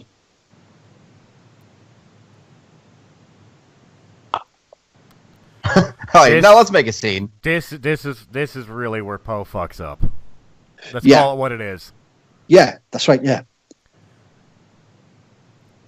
Boy, if I'd have done that when I was in the military, Oh yeah. oh my God, I'd still be pushing. Mm-hmm.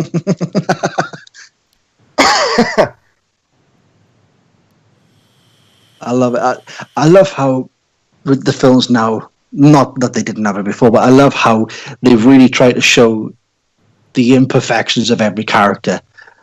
Not that they didn't do that before, but you can clearly see that Poe is an asshole right now. He's a total he's a total asshole. He's a prick. Mm-hmm. You know, he's a jumped up asshole, which I like. I like the fact they've done that. It shows you, look, this guy's just as human as everybody else. I mean, they haven't called him a whiny bitch like they've called with Kylo, even though he just tossed a chair over for no reason whatsoever.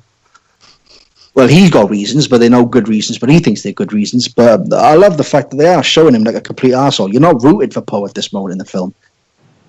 But see, he thinks he's doing right. That's right, yeah. He believes he's it. doing right, he but believes he's spreading paranoia and doubt. Yeah, that's right. He believes that he's right in what he's doing. And I love how you see it. Again, it all boils down to that certain point of view thing. And I love how because now we get to see how all of this pays off in episode 9. How they've built this. I mean, hopefully episode 9 will be maybe a couple of years after The Last Jedi. Yeah. It's going to have to. Well, even if it's not, if this film, this unentitled episode 9, starts off with, like, say, a year after this film, Last Jedi, then you know full well that Kylo's going to live into episode 10, 11, and 12. Because there's no way they're going to take out the First Order with the 30 Resistance members and whoever they've got out to Rims. And to be fair as well, Disney have paid $4 billion for Star Wars. They're gonna invest long term. They're not going to end the saga in 3 films. They're going to bring this back 15 years down the line after the TV series are finished. Kylo's going to be there on his throne, King Kylo. And then Rey comes in then with her band of merry men and just tears Kylo down. I will ask this much though: where did her Jedi robes come from? Probably the same place Luke's come from, I guess. Well, she did have a bag. Well, yeah, but she's a woman. You don't think a woman's got to change her clothes? let's be fair, right? That's probably the one thing I didn't question in this movie. It's just going to be on the it's just going to be clothes in the Falcon, isn't it? It's just going to be spare clothes in the Falcon. I'm reaching. That's all it is. Yeah. I mean, if you're going to complain about clothes, then then think about this, right? How old was Yoda when he died? 900. 900 years old. 900 years old. He's got one fucking outfit. No, the only person that had a complaint. Only person that had a complaint in Star Wars was Carrie Fisher. So, like she even said no the roast when she did the They roast. tied me down. I'm wobbling. With gapping tape. Yeah. Why? Or I like how she refers to her Force Awakens hair as the baboon's ass on my head. Carrie Fisher through and through. I love it. Look, 2 things just happened here. The First Order is not on top of shit. They just had 2 ships come out of hyperspace right in their vicinity, and nobody detected it. They're tiny, aren't they? They're like gnats. If you try to swipe a gnat from your hair, you wouldn't get it. But they scanned, and after he tips them off about the transports, those are small. They scanned, and they caught those that far out. But not until they were looking for him. It's a luxury yacht. That's probably true a cloaking too, device. Yeah. No ship that small has a cloaking device. This luxury yacht liner does. That's awesome. I had to have missed this. I missed this in the cinema. It's a kind of a nod to the old 1978 or 79. There was a show. It wasn't over in the UK. It was in America. Maybe Chris will remember. I don't know. But there was this. How old do you fucking think I am? Well, judging by your hairline, I'd say 50. What the hell are you laughing at? I've seen you without your hat on. And it was And this unlike all my Star other Wars- friends, I still have all my hair. Thank you very little. it's like a Star Wars parody with kitchen utensils. And there was an iron floating around in space. Hardware Wars. Hardware Wars, that's what it was. That was it. I know what you're talking about. Yeah. I love how deathly calm he is. Oh, he's like, I finally got my lightsaber. Ha ha ha. Well, no, it's not just that. I know. It's just that there's a confidence in him you haven't seen in either of the two films. And then he loses. Yeah. It's gone. This is where he gets that confidence, isn't it? Well, a little bit later when he, spoiler alert, kills Snoke. This is when he's really becoming, for lack of a better term, the Sith Lord. I maybe not quite yet because she couldn't bend, but it's definitely within the next 10 minutes. Mm-hmm. Mm-hmm. And I loved how Snoke was saying that he was the one that's planted these visions in their mind, which raises the question: okay, did Snoke plant the visions of Vader come into Kylo in Kylo's mind? Mm-hmm. And when Kylo realized it, because a lot of people were bitch like, oh well, Kylo wants to be like Vader because Vader's appearing to him. Well, yeah, we know in canon that can't be possible. At least Vader can't be possible. Why would Anakin come towards Kylo and say, "Go on, but I had a change of heart. Fuck him up"? That ain't gonna happen. No, it can only be Snoke. I said that back during the era of the Force Awakens that it's not Vader. Mm. It's either his own twisted little mind or it was Snoke using it as imagery. Yeah. And that's what, like Han said on the bridge, he's only using you for your power. We see. And I love how, because people are saying, oh, he doesn't want to be Vader anymore. He says, let the past die, kill it if you have to. Yeah, because he understands that Snoke has been bullshitting him this entire time. Yeah. And what does he do? He takes out Snoke. He's like, no, you ain't, no. Out, down you go, out you go. And I loved it. I hope he does, in Episode 9, I hope he does adopt a actual Sith name. I don't actually think he takes the mantle of Darth. Purely because he does state in the Jedi, the Sith, forget it. He's not bothered. Yeah. I tell you what, though, I would love to see maybe not at the end of episode, maybe at the end of episode 9, because I'm confident there's going to be an episode 10 or 11 or 12 later on down the line. Yeah. It's like 15, 20, maybe not 20 years, maybe 15 years down the line. So maybe a yellow tint in the eyes at the end of episode 9, just to say, right, these there now. And then when you see him again later on down the line, he's a mess. He is ravaged. And then you get the comics and the novels to explain how he got ravaged, and. Mm-hmm. Yeah. But we need to see more 3PO. And R2. I know it's completely off topic, but I'm watching him run away. It's not proper protocol. Especially R2. If anybody's been getting shafted in this new trilogy, it's R2. He was asleep all through Force Awakens, and he gets one scene with Luke in Last Jedi. And then he gets one scene with Rey when they're on the Falcon, when he's searching the beacons, telling her that they're down below. That's the only time. That's it. Yeah. Yeah. It really is like R2's the unsung hero of the whole entire saga, and you're just throwing him to the wayside because you want to promote BB-8. Mm-hmm. But that's it. They don't have to promote BB-8. BB-8 is an absolute solid winner. You don't have to promote BB-8. BB-8 will promote itself. Yeah, they rolled him. What was it? 2015. I was watching No, it was a live stream. I just jumped online because I was sick of watching kids' cartoons, and I jumped online, and it was Star Wars Celebration. It was the droids panel. They had R2 out there, and JJ said, "Okay, and welcome BB-8 to the star." The guy doing the panel said, "Okay, let's welcome BB-8 on stage." And I was like, "Get the fuck out of here!" And it rolled on stage, and everyone jumped up and they had a massive standing ovation. I love the fact that that's the gun she used in the New Hope. It's the gun she used in the New Hope, yeah. And I said to the wife, I rewound it. That's when I realized it was a live stream.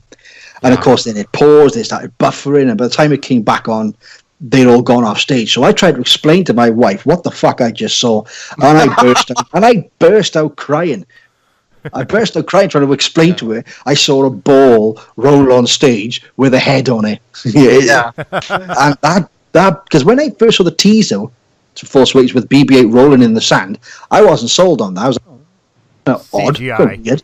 Yeah, CGI But droid. seeing Yeah. it, when it rolled out on that stage, I was like, get the fuck out of here. That is, this film, this saga could suck. As far as I'm concerned, that droid makes everything worthwhile. Yeah. For the record, I don't think the saga sucks, but hypothetically, everything could be shit from now on. Rolling out that droid in April 2016 was phenomenal. Yeah. Look, I'll put it to you this way. Even with like the prequels, like how I was picking on the Attack of the Clones, or let's face it, the true worst of the Star Wars movies, the Clone Wars.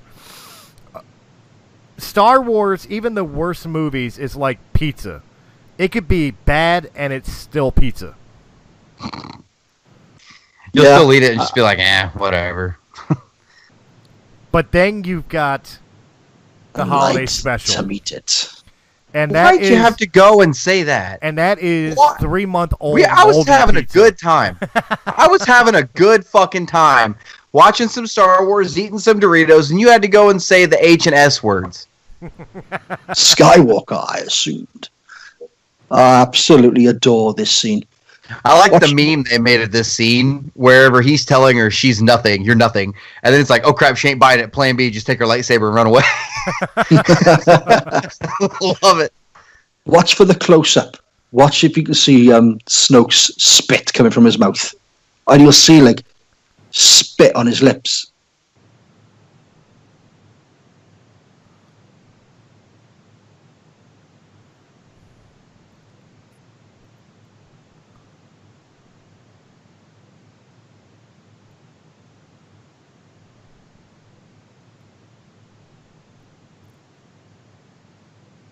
Yeah, see, now is where Ben sheds his skin. Mm-hmm. When he looks up at Snoke, that's when he realizes, you've been playing me, you bastard. Mm-hmm. And arguably, you could say that this is the moment where Kylo surpasses Vader. Vader couldn't that's get what under I was the- saying to you. That's what I was saying to you before we started the recording. Mm-hmm. We are lucky now that we get to see a film to see how he ascends, whereas in the originals, of course, yes, Vader died. We had a marvelous little scene with Vader, or Anakin and Luke, but that was it. We now get to see a whole movie of what Vader could have been like without the armor, the the life support suit. He has Snoke's got a little bit of a 5 o'clock shadow too. Well, I'm not. You look, he's got a little bit of a beard. I'm not just saying about the life support suit and being in the Iron Lung. I'm talking about the fact that like Vader could not get out from under the thumb of Palpatine. Try as he might. Kylo killed his master. Yeah. Mm-hmm. Kylo actually did what Sith are supposed to do. Yeah. Kylo did what Vader couldn't. Mm-hmm. And I absolutely love it. Not because it's putting Vader down at all. It's that if you use Vader as your ground zero, and now you've got Kylo, who's that step above, it just ascends how cooler this character can be. It's like with Darth Maul. When Episode 1, they may as well just call it Darth Maul the movie, because that's all you saw was Darth Maul merchandise everywhere. Yeah. And okay, it didn't plan out that way, unfortunately, but Darth Maul would have been the coolest bad guy in cinema history had it been done correct. Yeah, the coolest, because he was cool to look at. Because fair enough. Even as cool as Kylo Ren is building up to be, nothing will ever surpass Darth Vader as far as cinema history. Yeah, but Vader isn't cool. Vader's a big badass, but he's not cool. You don't have kids going on saying, you know what? I'm going to disagree with you on that. Maybe in the original trilogy he wasn't cool, but we got that 2-minute scene in Rogue One. Oh yeah, but I'm talking about back in 1999 now. When you saw Maul for the first time, you thought, okay, this guy, he's got a double-edged lightsaber, he's flipping, he's proper karate and these guys out, and he looks cool. Vader was a badass and was scary looking, but Maul looked cool, and there's a lot of potential lost with Maul. Well, everybody knows that, but thankfully I stuck with the Clone Wars, and all that has been forgiven. The Clone Wars was incredible. As you said earlier, Chris, it repaired, which is an awful thing to say, but you're right, it repaired a lot of the damage that the prequels left on a lot of us. Mm-hmm. And again, don't get me wrong. I'm not saying that the prequels were terrible. There was great story in the prequels. It just wasn't delivered, Executed properly. Yeah, it's like we were just saying. If someone said to me, right, here's a copy of Attack of the Clones on VHS. You can only ever watch this Star Wars film for the rest of your life. Fine. As long as I've got some Star Wars in my life, I don't care. It's not the one I would pick, but if that was all that was left to me, I'd still watch it. Yeah. And everybody bitches, you know what? Everybody bitches about the prequels. All I got to say is Revenge of the Sith. Sith is quality of the original trilogy. Last half. Last half. All I need is Anakin Just Obi-Wan's monologue at the lightsaber end. scene. Oh, that was heart-wrenching. I watched You were the chosen one. Yeah, I was watching a behind-the-scenes documentary. I think it might be on the DVD. I'm not sure. And there was you can probably find it on YouTube. And there was this amazing clip. Somebody had approached Lucas and said, "Okay, we got to that bit now where we gotta chop Anakin up. You know, what do you want to do for the special effects? What are you going to do?" And George was talking to the I don't know the guy's name. Was talking. Okay, this is C. And this fella said to George, "Well, you need to really go out there and really punish Anakin. You really need to show the brutality of it all." And this was at one point a little bit heartbreaking to see, but at the same time, it just showed that George was at times able to step back and see the bigger picture. Because he stood there for 2 minutes, a literal 2 minutes in silence, and just looked at this fella, put his arm on his shoulder, said, "Do what you have to do." And it was, and then of course we get that scene, which is the whole reason why Star Wars got bumped up from a U to a 12. Yeah, I'm not sure what it's the age rating is in the US. A U over here is universal for 13, everybody. yeah. 12. See, we're harder kids. See, we can stomach this 12. So it bumped it up to a 12, a PG-13, where they have someone getting scorched alive, and it was phenomenal. Well, here it is. I know. Strength. Watch the spit in his lip now. I don't know if your TV's big enough.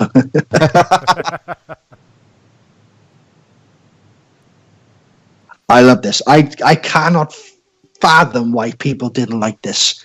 This to me was phenomenal. I get why people didn't like it, but I'm fine with it. You know, I get why people didn't like it because there was such a build-up to Snoke, and everybody let their fan theories go wild of whether he's Plagueis or whether he's from the unknown regions or whatever, you know, the embodiment of the dark side. And here he was just, you know, some rich punk who has the Force. Yeah. Well, just because you got busted up by, I don't think that makes him any less of a badass. I really got this, you know, really loved it. See, I like how in the novel, absolutely great. I like how in the novel when he says that, it's the end of the chapter, and he's like, "And kills his true enemy." Those are the last words Snoke ever spoke, and then it's the end of the chapter. Yeah, and it goes. It was awesome the way they did it. See, I accept Snoke for what he was. He was a plot point to further Kylo Ren to the character he's supposed to be. Mm-hmm. Everybody who bitched in The Force Awakens that he was a whiny, temper tantrum brat, that's why. Yeah, the thing is, though, if I don't understand where this mentality has come over the last 10 years, where if someone is frustrated, then they're a whiny emo brat. Like, he's fucking unhinged. He's crazy. Yeah, and I love it. I love the fact that Kylo is not with all. People saying, "Oh, he's a whiny bastard." Well, yeah. Even when Luke is like, "I'm sorry, Ben," he's like, "I'm sure you are." You know, like he's just this whiny, spoiled brat. But here's the thing. Oh, I love this. Let's call what it really is. Why are people having so much issues with The Force Awakens, having too much nostalgia, or The Last Jedi because things didn't go the way they expected? Because this generation of moviegoers, all they care about is instant gratification. They forget this is a trilogy. Yeah, this is the middle part of a trilogy. This is a living script. Yeah. Yeah. It's like, at the end, so when you look at the original trilogy, especially the first film, Vader has zero emotion, zero character. He's literally a walking robot. The same can be said for Empire Strikes Back, but then in hindsight, when you get to the revelation at the end, then you start to think, okay, then you re-look at everything that you've seen before. Yeah. So, is the only film that Vader has any character. That speech with Luke and Vader at the beginning, when Luke surrenders and they're talking, that name no longer holds any meaning for me. That's when Vader's character comes up, because before that, he had no character. He was a stone cold killer. He didn't need character. He wasn't supposed to have character. They started to humanize him. And but you've got to be broken to get to that. So people expecting Kylo to be Vader from birth is ridiculous. Mm-hmm. If that's the case, there's no drama. You've got to see him break emotionally, or in Vader's case, emotionally and physically. Oh, probably one of the coolest deaths in Star Wars. God, yeah, I love this. It's the fan. One of the greatest deaths. Oh yeah, this one, yeah. Not that guy. This guy. Yeah. You see the hand just kind of go limp. It's like, ugh. God. And that that's awesome. And that right there is why this movie got a PG-13. Yeah. Oh, we can get that, but we can't get the younglings. What the hell? Right. What, you wanted to see the younglings die? Oh, fuck those younglings. Kind of. Yeah. Well, we got to watch George Lucas's son die. Come on. Look. Well, that's true. But look, see, why couldn't... Because if you would have seen Anakin slaughter the younglings, it would have cemented Anakin as in your mind as even more evil than he actually was. You know what I mean? You would have been like, oh my... Because you would have physically seen it. But you would have experienced it. But I think the horror of having it in your imagination is enough. I don't know. I kind of like the way they did a robot chicken with the sunflower. We can argue this. We can argue this when we watch Revenge of the Sith. Fair enough. Yeah, I agree to a point. But if you cast your minds back to when we were kids, or kids movies in the 80s were dark. Mm-hmm. Labyrinth. Yes, Labyrinth had comedy elements to it. Dark Crystal. You see that Emperor at the beginning die and just crumble apart when he screeches out, "I'm still your emperor." Kids' movies then were fucking scary. Look, I mean, when they drowned that horse on the Never-Ending Story in the swamp, and you watch the horse drown. You don't cut away. You watch it drown. Yeah. Kids, we're desensitized to it because we saw that nasty, sick shit before we were 5 years of age, and you just don't see that anymore. Mm-hmm. And it's like, no, I want to see these kids get brutally murdered. Yeah. How fucked up does that sound? I want to. And all of a sudden, our channel just got flagged for some real dark shit. I'm awfully sorry. Refunds are available at the bar. For story purposes, I want to see that. It's not. Wow. I want to see, for story purposes, yes, show me the horror. Because it's okay. Who I work with it's okay to scare. Because if a child watches a film and it scares them a little bit, like a lot of people that I speak to who like Jurassic Park, who are a little bit younger than I was, and was about 5 or 6 when Jurassic Park came out. They were petrified of the film, and understandably so. It's a technological marvel. The T-Rex at the end of that film screaming where the banner "Dinosaurs Rule the Earth" comes floating down. It is phenomenal. One of the best movie scenes of the 20th century. Mm-hmm. The 20th centuries. And kids these days don't get to see that fear. We almost have 3 generations of people sitting right here. Okay, I'm 41. I know you're a little bit younger than me. Yeah, 33. 33, and then we got Brian, who's still in his 20s. I mean, bless him. He saw the prequels first, man. He's lying. He saw the prequels first. We know he did. No, I didn't. No. I love this struggle for the lightsaber. But I know we got almost 3. Sorry, carry on. Oh, no problem. We got almost 3 generations of people sitting here watching a movie right now. Yeah, and you're the original trilogy. I'm the special edition. Brian's the prequel edition. But when you really, really, really think about it and break it down, all 3 of our childhoods were created by Steven Spielberg and George Lucas. Yeah. And starred Mike Quinn. That's no lie. Right? No, that's Roger Rabbit. Crystal, Labyrinth, Yeah, I'm pretty sure he mentioned before that he got the gig for Ninem because they were clearing out the studio in London after filming Dark Crystal. Because I think he told me that he celebrated his 18th birthday on the set of Dark Crystal. And they were just clearing up everything as they were moving out. And as they were moving out, Lucasfilm moved in. Say, hey, guys, you want a job? Yeah. This did break my heart to see this lightsaber. I know it does, yeah. I think it's amazing to see. It makes for a great photo as well.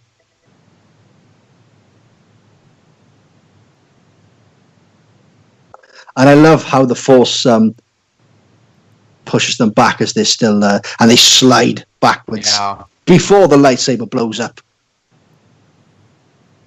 That is the most slow-mo shot you'll ever see in Star Wars. Do you know what? One thing I've read online, which I absolutely adore. God, bless you, America. You're so naive.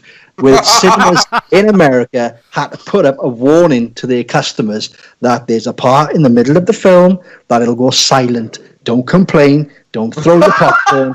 Don't kick up a stink. It's meant to be silent. Only in America you need to tell people that. Well, you're completely right. I love you. I love you, America. Newfoundland, absolutely love you, but God, man.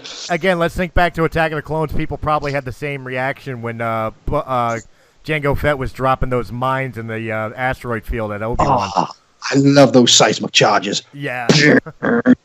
Like someone smacking a church organ. What's cool is when you're playing Battlefront and somebody drops one of those, it actually kills all sound in the game. Yeah. Whenever it goes off. Yeah. And when you're around it, yeah, you think, it's gone silent. Either my headphones have just turned off or someone's piloting Boba Fett. Isn't it funny you can get that Lego set at Walmart of the Walker missing the head with BB-8 sitting on it? Isn't that kind of weird? Does it cost more than a full complete Walker without BB-8? This is same price. And welcome to the most useless character in the modern Star Wars saga. Asma. I'm not sold on her death. I think she's still alive. We've just been shown that her suit can withstand high temperature heat. She gets blasted with a bolt from Rose's weapon. All that concentrated energy. She's alive, and she's gonna have a massive scar up the one side of her face. Well, you know what? I'm hoping because it's Gwendolyn Christie. I hope you're right. Because so far with Phasma, the one thing I will go very negative on with the new saga or with the new trilogy is that is a complete waste of talent. It is. I in episode 9 they should have Phasma and Finn at it one more time, where Finn finally defeats her. No tricks. Finally gets the drop on her. But you know what? The deleted scene of this I thought was cooler. I did like you've always been scum. Rebel scum. Where he knocks her hand off and yeah, the hand. I was like, why lose the hand? Like, because we got it. Because we got our Star Wars amputation on the second. We've already got it. Yeah, it was Snoke. Well, that's true. Oh, I guess that is true. That's true. That's true. She's still alive. I'm not sold on her death. I reckon she's going to come back with a nasty scar on her face, and she's going to be gunning for Finn because obviously Rey represents the new Jedi. Yeah, fine. But Finn, he's had Stormtrooper training. Now let's just assume that the next film is set, say, 5 years in the future. He's had crack Stormtrooper training. He's a proper Stormtrooper. He's got all this crack military knowledge. He should be the guy that's going to be training all these new armies. He should be big. The big jet. That's who we should be growing to becoming. And he needs to have a one-on-one fight with Phasma and put her down. Well, God, the Stormtroopers, and then in the First Order, were trained to be able to withstand Jedi. Yeah, from kids really, the capture. Oh, I love this bit. This is literally where you can just see like Vader. I think it's funny though how Hux is like, "What happened?" and then Kylo tells him what happened, and then he goes, "What happened?" like they ask each other. This Force choke is incredible. Darmor Gleason really sells this choke. You can see the terror in his face. Yeah, it's what I was saying to Chris. Popping in his forehead. Yeah, I'm surprised it didn't burst a blood vessel. Yeah. Come on. Just a little tint of orange in his eyes would be nice. Just a flash? Just a tiny tint. No, not right there. Not right there. When he's screaming more at the scene and then coming up, that's when the yellow I'd like to see it there. That scene gets me. This is probably the best shot of Leia I have ever seen. It's iconic right there. Yeah, I've got. I do agree. Would have really nice to have seen the eyes for the Maw as well. Again, burning brighter as well. I love these creatures. Yeah, I've got that Leia photograph on my phone. Yeah. Yeah.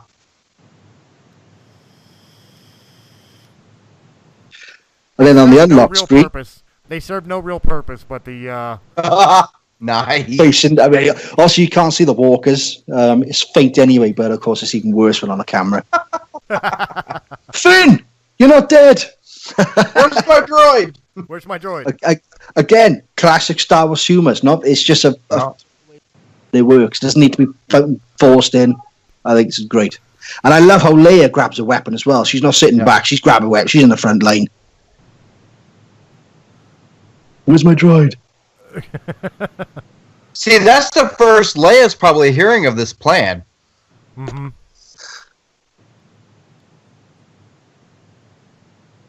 I don't know. Maybe Poe would have told her after he woke up. Maybe just off camera, maybe. Or maybe even Holdo, because he told Holdo the plan. Possibly. Which is why Leia you sink my battleship. I do love the fact that they brought back the old school technology. The glass screens and the. I like if you look at Billy Lode's breast pocket, or even these pilots here, they got the old Rebel Alliance logo. Yeah, well, that's the logo of the New Republic. But I like how she's got the twin buns. Yeah. Yeah. Like that. I want one. They're called Voltexes. I had to look it up. I don't care for this weapon. See, okay, look. I knew you were going to say that, but hear me out for just a second. Well, it makes sense, doesn't it? Darksaber. He says it was miniaturized Death Star tech, correct? Everybody's mad because they keep going back to Death Star technology. The Death Star was the most technologically advanced technological feat in the Star Wars galaxy, in the canon, as of now. That was the pinnacle of technology. The fact that they base all their other technology off of it just makes sense. We base all of our technology off the microchip. Well, no, I don't have everything you own has a microchip in it. No, I don't have a problem with that. It's just, it seems like an overkill type battering ram. And then to call it Death Star tech. Look who's running the First Order at this point. That's true. Yeah, but it is a battering ram. That is exactly what it's really. Yeah. That's exactly what it really is. I don't really have a problem with it. I just looked at it and thought, oh shit, it's Darksaber. I wish the First Order would have been like, hey, go get us a starfighter that has hyperspace capabilities and hyperspace through that door. Okay, I love it. I have a problem with that. I do have a problem with that. Guy gets up on white sand, steps on shit, you see red behind his feet. First thing you're going to do is dip your fingers in it and lick it. Well, really? It's the Star Wars fan base. You can smell it. Well, here's the part that I was talking about earlier, about like inappropriate comedy. Not this. I don't care about this. We know Finn. I know you're about the foot through the foot through the. Yeah, I didn't need that. We already know these things are pieces of junk from a age gone by. But this is your tense scene building up. He's about to give a speech, and it's like, what the hell? You know what I mean? It's like that wasn't necessary. And I think out of everybody in Star Wars, I think Poe curses the most. John Williams with his score. Absolutely love John Williams' score for this. Oh, yeah. Especially when the Falcon comes in and goes, the old Rebel fanfare. Yeah! I'm excited and disappointed at the same time that John Williams is doing Episode 9. Not because I'm not disappointed that he's doing it, but it's the that is his last time. one. Isn't John Williams doing the Solo film? No. He is doing Han Solo's theme because Han Solo doesn't have a theme. He's never actually had a Han Solo theme. I thought he was doing the solo film. I think he wrote some of the songs, but it's not him. He's just composing one song, and that's the Han Solo theme. Well, I like and that new solo trailer. I really like that kind of acoustic sound. Yeah, well, that's that electric guitar. I really liked it. Yeah, it's meant to be like what they said before, like back in the day. Oh, it's a kind of a space western. Now let's look at the trailer. As you said, we got that kind of western music. You can imagine some guy sitting there with one of those elastic band things strumming on his mouth. Yeah, they're robbing a train. How much more Wild West can you get? They're robbing a train with magnetic cardboard boots on. You know the shoe boxes, which you don't like, Chris. the range troopers, the shoebox. You don't like? Yeah. They're robbing a train. That's as simple as the plot is. And I think it's great. You can't get more Western than that. Here you go. I was looking at that picture the other day of the Mud Troopers or the Ranger Troopers boots, and I finally realized what it reminded me of. Remember the Mario Brothers movie with John? I said that. Yeah. You know what? Smash me again one more time. I like the feel of your knuckles into my face. I do like what Finn says right here. He's like, they hate that shit. Oh, they hate that shit. Yeah, I like that. Yeah, they are. They're the Mario boots from the film. Mm-hmm. The jump boots. Yeah, but I absolutely stand the name Mud Trooper. What? No, it just sounds. You could have named it a Swamp Trooper. Swamp Trooper would have sounded better. The way it looks, right? It looks like someone who's fought on the Battle of the Somme in 1914. He looks like he's suited for trench warfare. Call him a trench trooper, and I think it sounds cooler. I love the look. The kind of the Fallout powered armor kind of look to his face. Yeah, I love the look of the Mud Trooper. This is so Return of the Jedi. Uh-huh. Yeah, I love it. Return of the Jedi. Fuck that gun up. That's a promise now, not a scratch. Yeah. Oh, I had the soundtrack in my head, so I'm thinking to myself, this is the TIE Fighter. The Falcon, when Lando had it, the dish was like flat against the top of the ship. Mm-hmm. So he's not used to it sticking up. So if he's going through tight spot, he's going to be like, oh crap, that was sticking up, wasn't it? Well, I love it when just now when the Falcon got shot and the dish just exploded off again. Dish blows off. I didn't notice that the first time I saw it. Neither did I. Yeah. Stick a round dish back on that bitch. Boom. Or put a triangle one on it this time. Oh, don't talk daft now, Jar Jar. Hey. Boy, if I had a nickel. I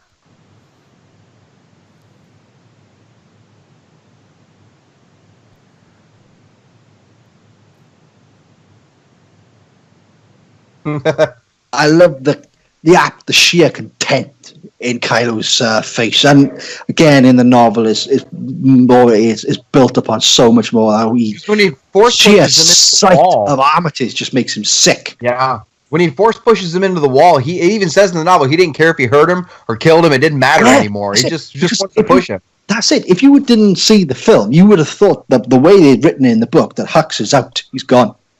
Because it was like a case of, it's like Maydeen in Aftermath. Is it Aftermath novels? Yeah, where that, Bloodlines, the napkin bomb incident.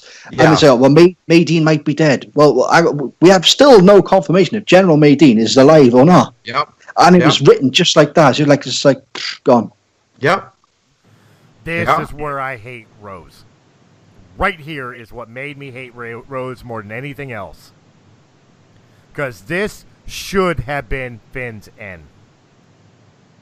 I don't care what anybody. It would have been a great end. To be fair to Finn, I would not have liked to have seen Finn go out now because I do like the character, but this would have been an amazing end for the character. Well, no, I'm not saying that the character needs to go, but I'm saying I know what you mean. This is a great moment. Yeah, it is. Yeah, I know you're not saying that you want Finn to go. This would be if this was his bow out of the series. Mm-hmm. This would have been the way to go.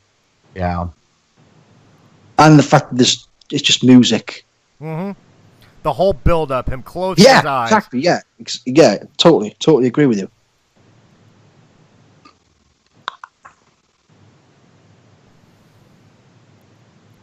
And then she comes in and just ruins it. This is why we can't have nice things, Rose. This is why we can't have a resistance. But we can have a rebellion.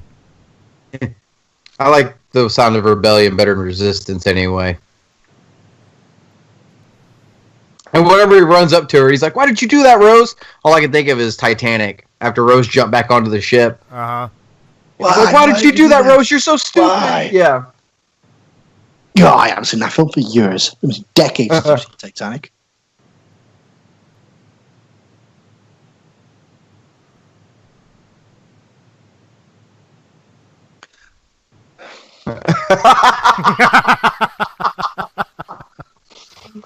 It is such. I was waiting for it. I know he's reacted to the dummy, but the whole entire set is just a cheesy line. And that was I don't mind the cheese. I can live with a bit of the cheese because, you need a little bit of gorgonzola in Star Wars. But as I said, right, we've had this big war. She escapes from the ship. She wakes up. Everything's been lost. The innocence has to die for her character to go on. Otherwise, she'll just be known as another whiny character. She needs to get that innocence stripped off her. Mm-hmm. Yeah.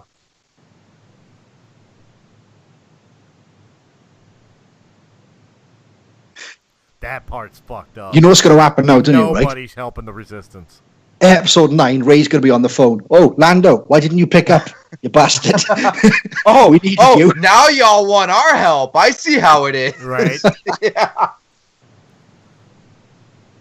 Where were you when we were on the Salt Planet? I hear my buddy Han's dead. Where's my ship? Yeah. Take that ship back. And I love how I despised C-3PO's suit in The Force Awakens.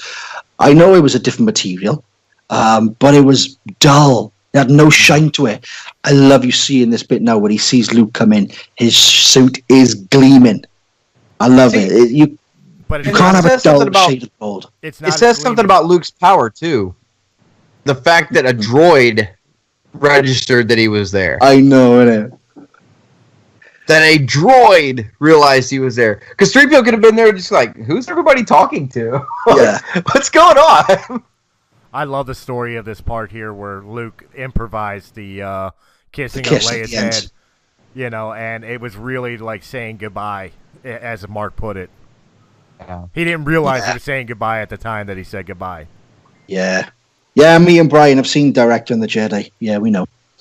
I'm saying it for people watching the freaking movie, okay? Yeah, but you're right. You're totally right. And when Mark stands up, he kisses on the forehead and said, "That was beautiful." And it was like, oh, man, this was amazing. I love the fact that he turns around and says he can't watch this scene. Oh, I know. It absolutely guts you. Well, the moment she touches him right there, she knows that he's not actually there. Mm-hmm. That's right, yeah. A lot of this bit is alluded to in the novel, isn't it? That's when she realizes he's not physically there. Yeah, but this is one of those things you don't need a novel. The looks that they're giving each other, and the subtleties that they're giving each other. Oh, I agree. Yeah. You can tell just from the way they're presenting it. Yeah, Master Luke. And this as well was another thing from Mark, because he wasn't supposed to say anything to C-3PO. He was supposed to just walk out, and he's like, "Come on, I can't just walk past C-3PO." Yeah, no, it's 3PO. Right? Yeah. I mean, this is not The Force Awakens. It's not Chewbacca just running past Leia. You know what I mean? We're not having one of those again. Yeah. I love this. I love the reverence. Before he walks out, the reverence of every soldier standing up and just like, holy shit, it's Luke. Yeah, that's it. Yeah, the legend has returned. Hey, I never noticed there's an actual classic AT-AT there. Yeah. Yeah. You can see I never noticed that. That small thing That in the middle. tiny compared to that. Yeah, I never noticed that was there. Holy crap. There's probably a few ATSTs. ATSTs dotted around there somewhere as well. I just probably can't even see them. I love this. I do. I want every gun we have to fire on that man. I love the old more. Oh no, when he's saying more. Oh. Yeah, you feel the rage in him. Yeah.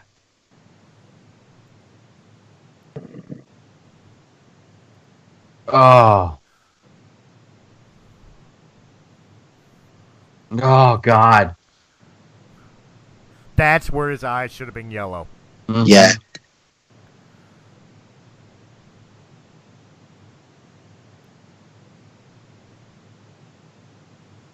And everybody's like, holy shit, he's dead. And the only one there, Leia, is like, nope, he's all right. I love this line. Mm.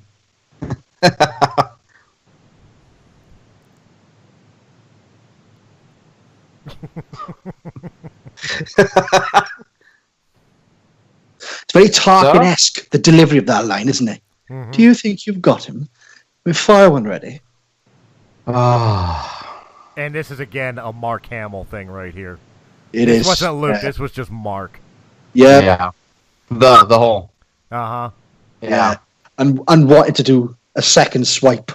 Ryan said, no, just do the one. 2 is That's overkill. kind of rubbing it in, yeah.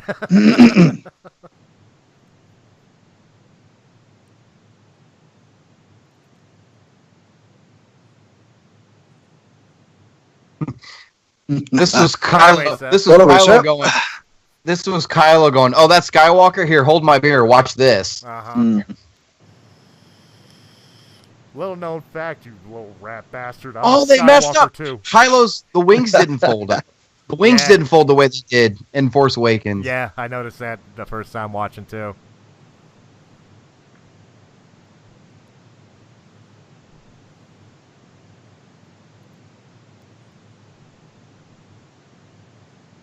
Finn's like, wait, I didn't kill him?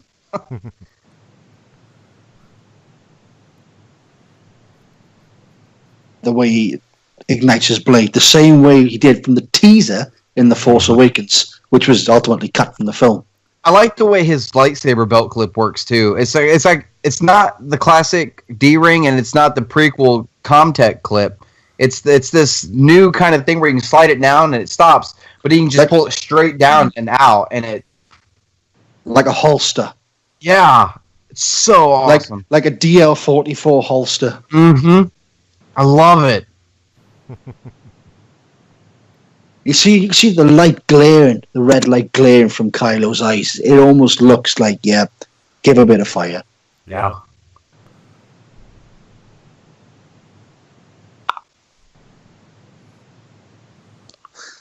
I like that as well. Finn saying, we have to fight. Not, you guys fight, I'm off to find Rey. We've got to fight.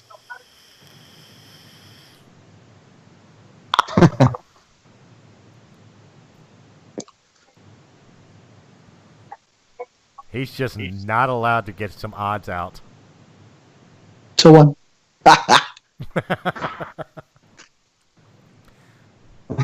In 30 years, they never thought to take that dent out of his forehead. We'll give him a red arm, but we won't take that dent out of his forehead. It's been there since A New Hope. All you had to do was pour some boiling water on it. A suction cup. A suction cup and a quick pull. I like this. What are you looking at me for?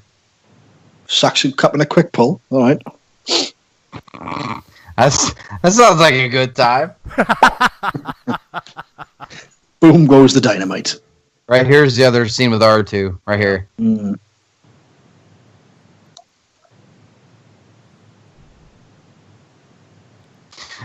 I just love scanning for life forms. Life forms. You got life forms. Where are you? Sorry, we had to do a Star Trek moment. Sorry. No apologies. It matched up too perfectly.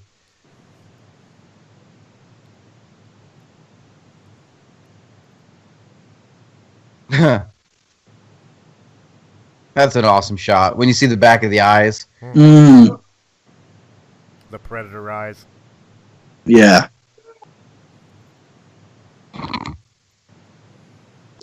Lifting rocks. Oh.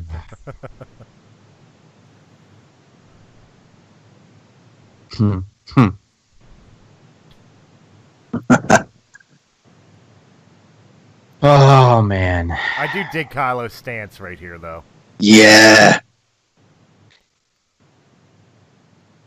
And the more I think about it, the more I like the idea of a cross-guard saber. Oh, I love the cross-guard. I actually love the cross-guard. Because I remember I was watching for the original, George was saying that the lightsabers were like Excalibur, broadswords. You hold them with two hands. I don't know, see, as the film progressed, ideas changed. Fine, it's an evolving project. It's always been an evolving project. Yeah. But I like the fact that they've given Kylo Excalibur. Mm-hmm. I like this. I'm sure you are. Yeah. It's the most millennial thing ever.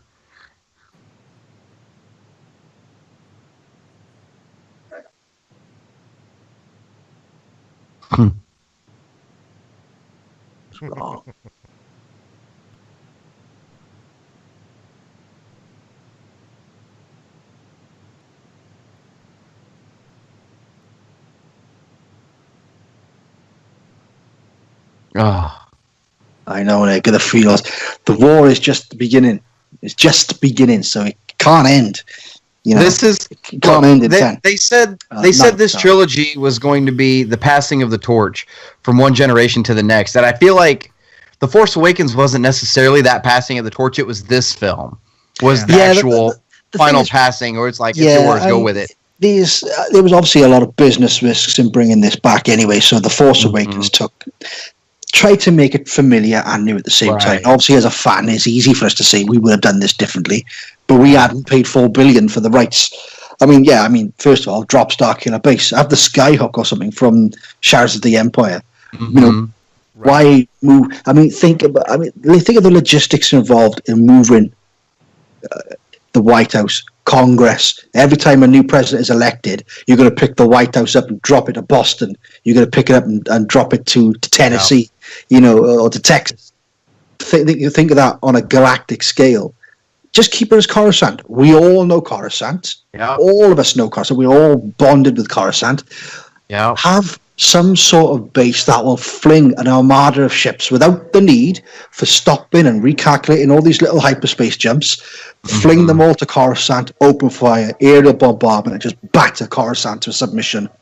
Yeah. I would prefer that. And then top it off, finish it off then by having like a camera on the floor, looking, slanted upways, and seeing a parade of stormtroopers just run, march towards the camera, with their banners with the Empire's logo on, with an AT-AT over the top. Just an AT-AT just walking over the top of the camera.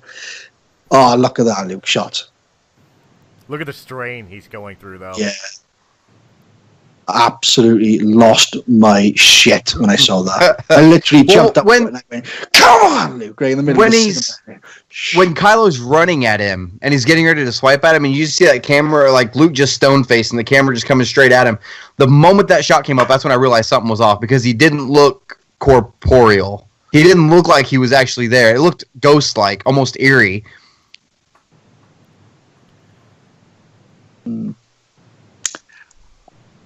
And his metal hand didn't clonk onto the floor when he died. So there's That we another know reason why of. That we know of. I know. I heard that. I think I heard that on Jedi Council, and I just burst out laughing when I heard that.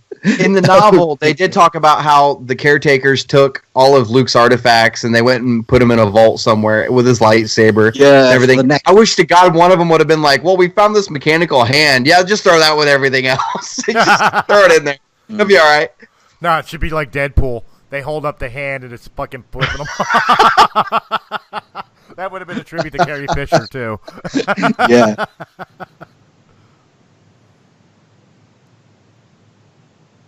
See, this is kind of a learning moment for Luke, too, because he realizes now, as he's sitting there looking at the suns, he's realizing, I am the legend they needed. Yeah. And if I wasn't before, I am now. Right. As much as he hated being the legend Luke Skywalker, the legend is what saved the rebellion. Mm. Yeah. And that's really what gave him his peace and purpose more than anything else. Hmm. Oh, the feels. Clunk. Yeah, that ruined that moment, didn't you? Chris is sat there thinking of the feels. I'm sat here trying to compose, and not sit there blubbering like some fat child crying. And you go ahead and make a clunk joke. Tink, tink, tink, tink, tink, tink. I couldn't resist. Clink, clink. Or you see it rolling down the hill and it hits one of the caretakers on the head, and they're just like, "What the hell?" Yeah. You'll see on episode 9 when Rey goes back to the island, some porg has made a nest in the hand. Oh, Jesus. Just put it. This is a great place for a nest. Yeah, it's really handy. Yeah, just insert like a little battery to the hand and just watch it crush a porg that's inside it. Oops. I don't necessarily think they were looking at each other doing the Force Skype at that moment. I do. I think that whatever Snoke has done is kept that connection going. Whether or not maybe he'll keep on going, or whether or not her shutting the doors to symbolize that she's cut the connection, I don't know. We'll find out. But it would make for a better movie if they could continue to connect. It's like people talking about the possibility of an Obi-Wan film, and who's going to be the villain. Well, I think that's a relatively easy thing to discuss. Okay, you can have the film with Ewan McGregor playing, General Kenobi, still General Kenobi, a young. Oh, these two are going to get together. Searching for Anakin in the Force, and they say halfway through the film he tries to connect to Vader, finds Vader, and you see a parallel. So you see like Obi-Wan as a strong man, as General Kenobi. You'll see Vader kind of getting used to the armor. Yeah. And then as the film goes on, you'll see cuts of Vader slashing down people, whacking down Jedis. He becomes more powerful, and Obi-Wan becomes weaker and becomes Ben. You know what I mean? So one's getting powerful. One starts off weak and becomes powerful. One's powerful becomes weak. And in the middle of the film, bang, they connect with the Force. And this can just be like, no? I'm on the opposite. I do want the Obi-Wan film. I want Ewan McGregor to play it, but I don't want as much as I love Darth Vader, and I of course more Vader is always a wonderful thing. I don't want Vader in the Obi-Wan film because I like the fact that in Episode 4, Vader and Tarkin both are surprised by the fact that Ben's even still alive. I think it should be either what's the word I'm looking for here? The Inquisitors, or it should be bounty hunters who stumble upon Luke. Okay, a force sensitive, and it's Obi-Wan protecting Luke behind the scenes. Yeah, I mean the timeline for the connection between the two, almost like a Taken movie, if you will. Yeah. I have, Obi-Wan saying I have a particular set of skills. But no. So Ewan McGregor is supposed to act like Liam Neeson. Oh, I see what you did there. I see the connection I made there. I just think it'd be great if you saw Vader getting more powerful and Obi-Wan getting more decrepit. You haven't got to set the film, say, 2 years before. Literally 2 years after Revenge of the Sith, Obi-Wan feels this darkness in the Force growing and growing, sits down, focuses, bang. He knows Anakin's still alive, recoils in horror, and then he starts to wither and get older and older and older throughout the film. You can time jump if you want to show him as Ben Kenobi at the very end. And as he gets older and weaker, Anakin gets more, or Vader gets more, more into the Force, more powerful. Yeah. They don't have to physically meet. Because that, I don't want to physically meet. I'm holding off on stopping this until I see the In Memory of Carrie Fisher. Yeah. But which is coming up here in a minute. But we got to give a moment of silence to that. Well, we're giving Mark Hamill and the Carrie Fisher, but. After we get the memory of Carrie Fisher, I want to get final thoughts on the movie, and you'll see what I want to do in a minute. Hope you guys are watching the credits with us. But Anthony Daniel, how many more years we're gonna have 3PO? That's it. Yeah, give him more of a part. He's a speaking role. Yep. And unlike Harrison or Mark, he reprises his role in all the video games, in everything. Yep. Lucasfilm Limited Production, a Rian Johnson film. Here it is. Loving memory, Bob Princess. Disney, get off your ass and make her an official princess. God damn, you spent $4 billion on the franchise. That's the least you could do. Yeah. All right, guys. I hope you enjoyed the commentary with us on the Last Jedi. Before we get out of here, I want to get the panel's impression. I mean, this is the first time we all sat. I know we all sat down and watched the DVDs before this commentary, and seen the movie multiple times in theaters and other means. But final impression, really sitting down and analyzing the film as we did. Did it change any opinion of the movie in any way, shape, or form? How would you rate it as opposed to what you rated it when you first saw it? Jay, you want to go first? Yeah, sure, okay. Opinion from when I first saw it? Well, I saw it 3 times in one day. First time, like everybody else, came out numb. I was wired. It was 4 o'clock in the morning. Had a few beers, saw it again at 9 o'clock, and then again at about 12 o'clock. The film, I haven't changed my opinion on the film as much because I saw it enough times in the cinema to understand, after a few attempts, to understand what Rian Johnson was doing. Mm-hmm. And I see how they take Kylo from here.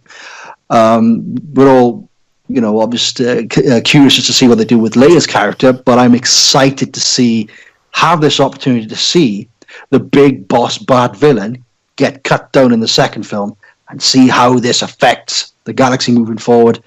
I think it's a great film. I'm not sure where I put it on the list of Star Wars films. Certainly going to be up there amongst the top 3 or the top 4. My favourite will always be Return of the Jedi. That's the nostalgia. That's where I came into the fold. This is... I think if I was going to rank them, I'd have to go Return of the Jedi first. Again, it's nostalgia.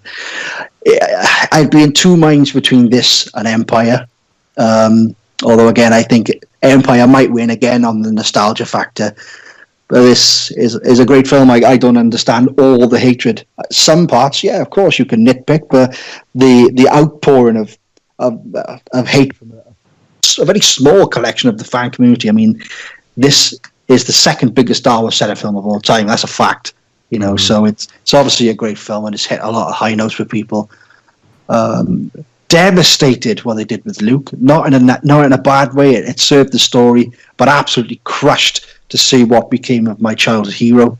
Mm-hmm. And I hope to see, moving forward, that we get some good Luke content to fill the gaps in and make it feel like a drama, like a real story. It's not a happy ending. It's it's a space opera. Operas don't have happy endings. No. And I think it's a great addition to the Star Wars universe. And it was eventually going to come sooner or later where the film changes completely. Mm-hmm. But it's an experience in the cinema that I will never forget. And that every time I watch it, I feel the same over and over again. All the emotions that come with it. Again, that can also be attributed to Carrie's passing. Months, almost a year to the day of this film. Mm-hmm. But so that's probably going to play into the emotions as well, knowing that she's not here to experience it. But I wouldn't change this film at all. Maybe a few things on a certain planet, but nothing that would overall affect the plot. Maybe just cut out a little bit. I'd probably trim a fraction of the humour off, but other than that, I think it's a phenomenal film.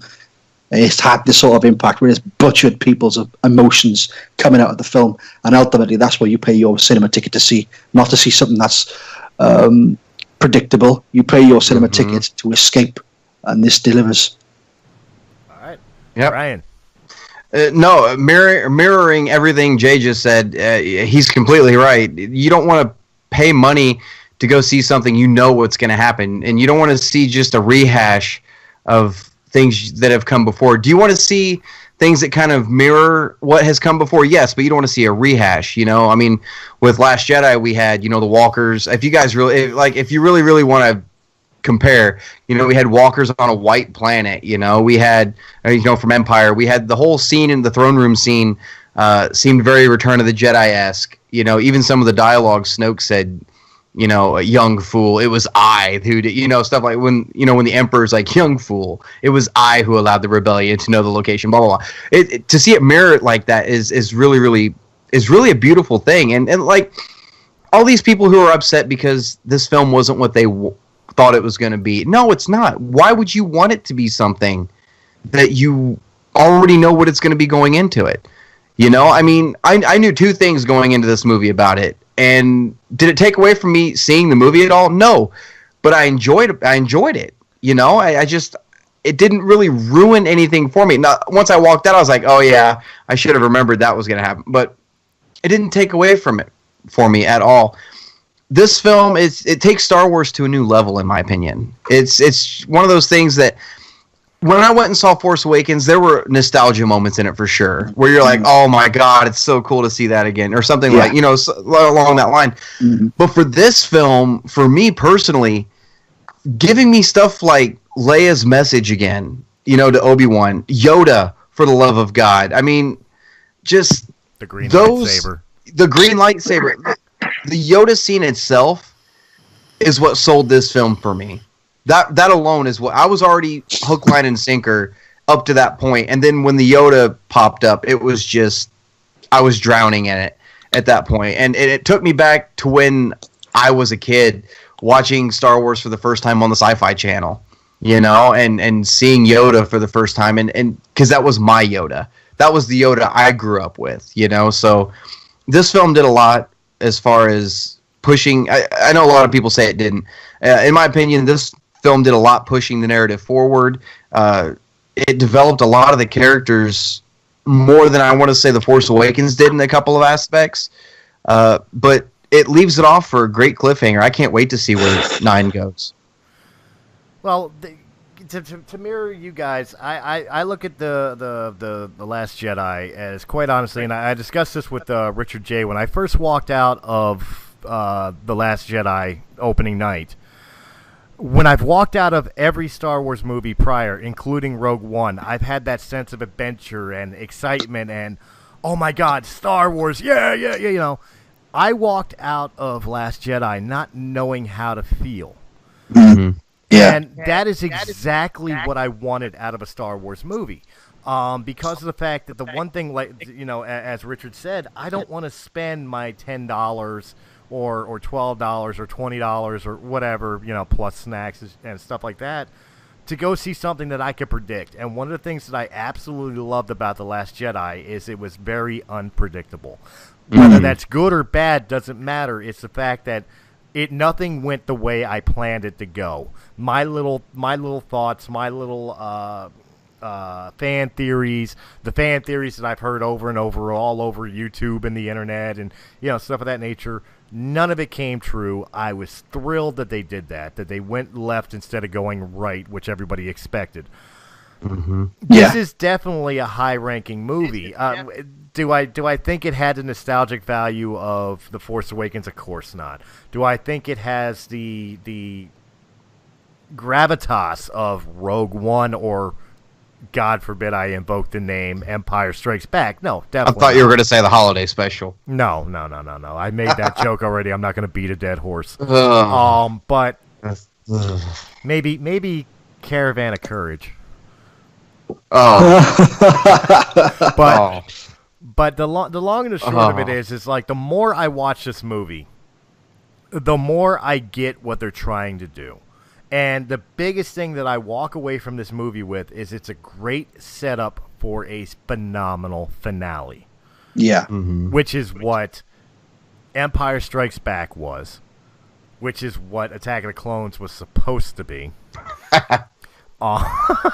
Last Jedi, it purposely didn't answer everything, or at least didn't answer everything to everybody's satisfaction, because there is another movie coming. Mm-hmm. And in the end, that movie will be what finally ties everything together the way we want it to do. Yep. Now, like Richard J. said, and like you said, there are things in this movie that I would personally, had I had the control and $4 billion to own the Star Wars franchise, to do different. You know, there's certain things I would have cut out of the film. There's certain underlying political things I wouldn't have put in there, because Star Wars is an escape, not a reflection on real life. You know, but all that aside, it's really nitpicky stuff that I would change. I'm fine with the movie the way it is, to the point that I'm proud to have it in my Star Wars movie collection. You know, as proud as all 8 other movies that are out thus far. Yeah. Quite honestly, like I said, the only thing I can come away with Last Jedi, for people who don't like it, and I'm not saying you have to like it. Understand, I'm not going to sit here and tell you you're wrong. But I will state that I think a lot of you is simply because of the fact that you're looking at it as the story didn't fit what you wanted. You didn't get closure or completion out of it. You're not supposed to. It's the second act in a 3-act play. Mm-hmm. Yep. Take that in consideration when episode 9 comes around. Yep. When 9 is out, and if you still feel cheated, then we could talk. But for now, the story's not done. Yeah. You know, so let's see where the story finishes. Well, it's like to build on that real quick. A great example of that is Rebels. Throughout the entire series of Rebels, there were a lot of episodes that we thought were filler and that had nothing to do with anything going forward. And then the finale rolls around, you're like, oh, so that's why they had space whales. Oh, that's why they had random kids on a spaceship floating out in the middle of nowhere. It all makes sense, except for the puffer pigs. Obviously, the puffer pigs still have nothing. No. You're wrong with the puffer pigs. Because remember, I think it's the final episode. The Empire runs into a ship and these pigs start blowing up. Was that? Yes, either the last episode or the episode before, which would have just been, oh, well, that's convenient. Yeah. An inflatable pig just appears. But every episode has something to bring to the table. Has meaning to it, yeah. Yeah, I mean, like for example, like the episode 2 finale, which a lot of people at the time, myself included, thought that the Ahsoka death, is it a bit of a cop-out? Is that supposed to symbolize she's dead? No. Floated over what was going to happen. But we were just never going to see it until the very last season. And, I mean, if you go back and watch, I think it's the last 2 episodes. I don't remember which one it is because they played them in double. But on one of the episodes, the Empire comes crossing through this through a ship, and all these pigs start to inflate. I'm gonna have to go back and look, but I think you're right. That does seem right. Well, it does. Well, to stay on topic here, so we can end this video. The second question I will ask is, I've had a blast doing this. This is the first time Realm of the Mist has actually sat down and done a ride-along commentary with a movie. Ironically, it was The Last Jedi because that's the newest Star Wars movie. How would you guys feel about doing the rest of the saga? I'm game. Yeah, I'd be well up for it. Try it. Well, what time is it now? It's 4:20. If this was a weekday and I was working, I would be getting up for work in 1 hour's time. So, preferably not on a weekday. But I thoroughly enjoyed myself, and thank you very much both for having me on your channel. Oh no, we absolutely. I begged, absolutely loved begged in no uncertain terms, begged to be on this for this movie. Daily updates. When are we doing it? When are we doing it? What are we going to do? How are we going to do it? And I thoroughly enjoyed it. Thank you very much. And of course, my response was, "Well, I'm waiting to hear from Brian." Well, Brian's busy getting ready for harvest, so We were also waiting for you to get your damn DVD. And But no, I'm thinking we would do it like once a month. I'm game. We'll pick a movie and we'll do it once a month. Since we started with Last Jedi, maybe I'm thinking we'll do the trilogy backwards. Like we'll do not the trilogy, the saga. Save the shitty ones for last. Exactly. No. Man. No, I was thinking like we'll do Rogue One, and we'll do Force Awakens, and then it's up to you on whether we go to the prequels and then the originals, or if we follow the number logically and go, originals and then prequels. We'll figure it out. We'll figure that out. But I figure like a once-a-month thing, so that way, because we still have a whole bunch of other shows on Realm of the Mist we got to keep going. We canceled this week to do this, basically. So that there's going to be a lot of production. You're not really going to think so because you're not going to watch it. You're just going to listen to us while you're watching your own movie. But there's a lot of production going into just making this happen. So, guys, thank you very much for hanging out with me and watching Star Wars with me. That was an absolute blast. Yeah. Tell everybody where they can find you. Jay? You can find me in the comments section below. He's not lying. I know he's not. Brian. Oh, Jay is selling himself short. You guys can find me at the Star Wars Canon Library right here on YouTube. Make sure to visit the Facebook page, which Richard J is an admin on. He's doing a great job with it. Give us a thumbs up there. Make sure to visit the website, www.starwarscanonlibrary.com, for everything canon, a timeline, everything, cover art, upcoming canon, you name it, it is there. And, of course, you can find me on Press A Gaming, Twitch TV/WildHigh77, and, of course, anything and all things RealmOfTheMist.com. Guys, may the Force be with you. Always. Always.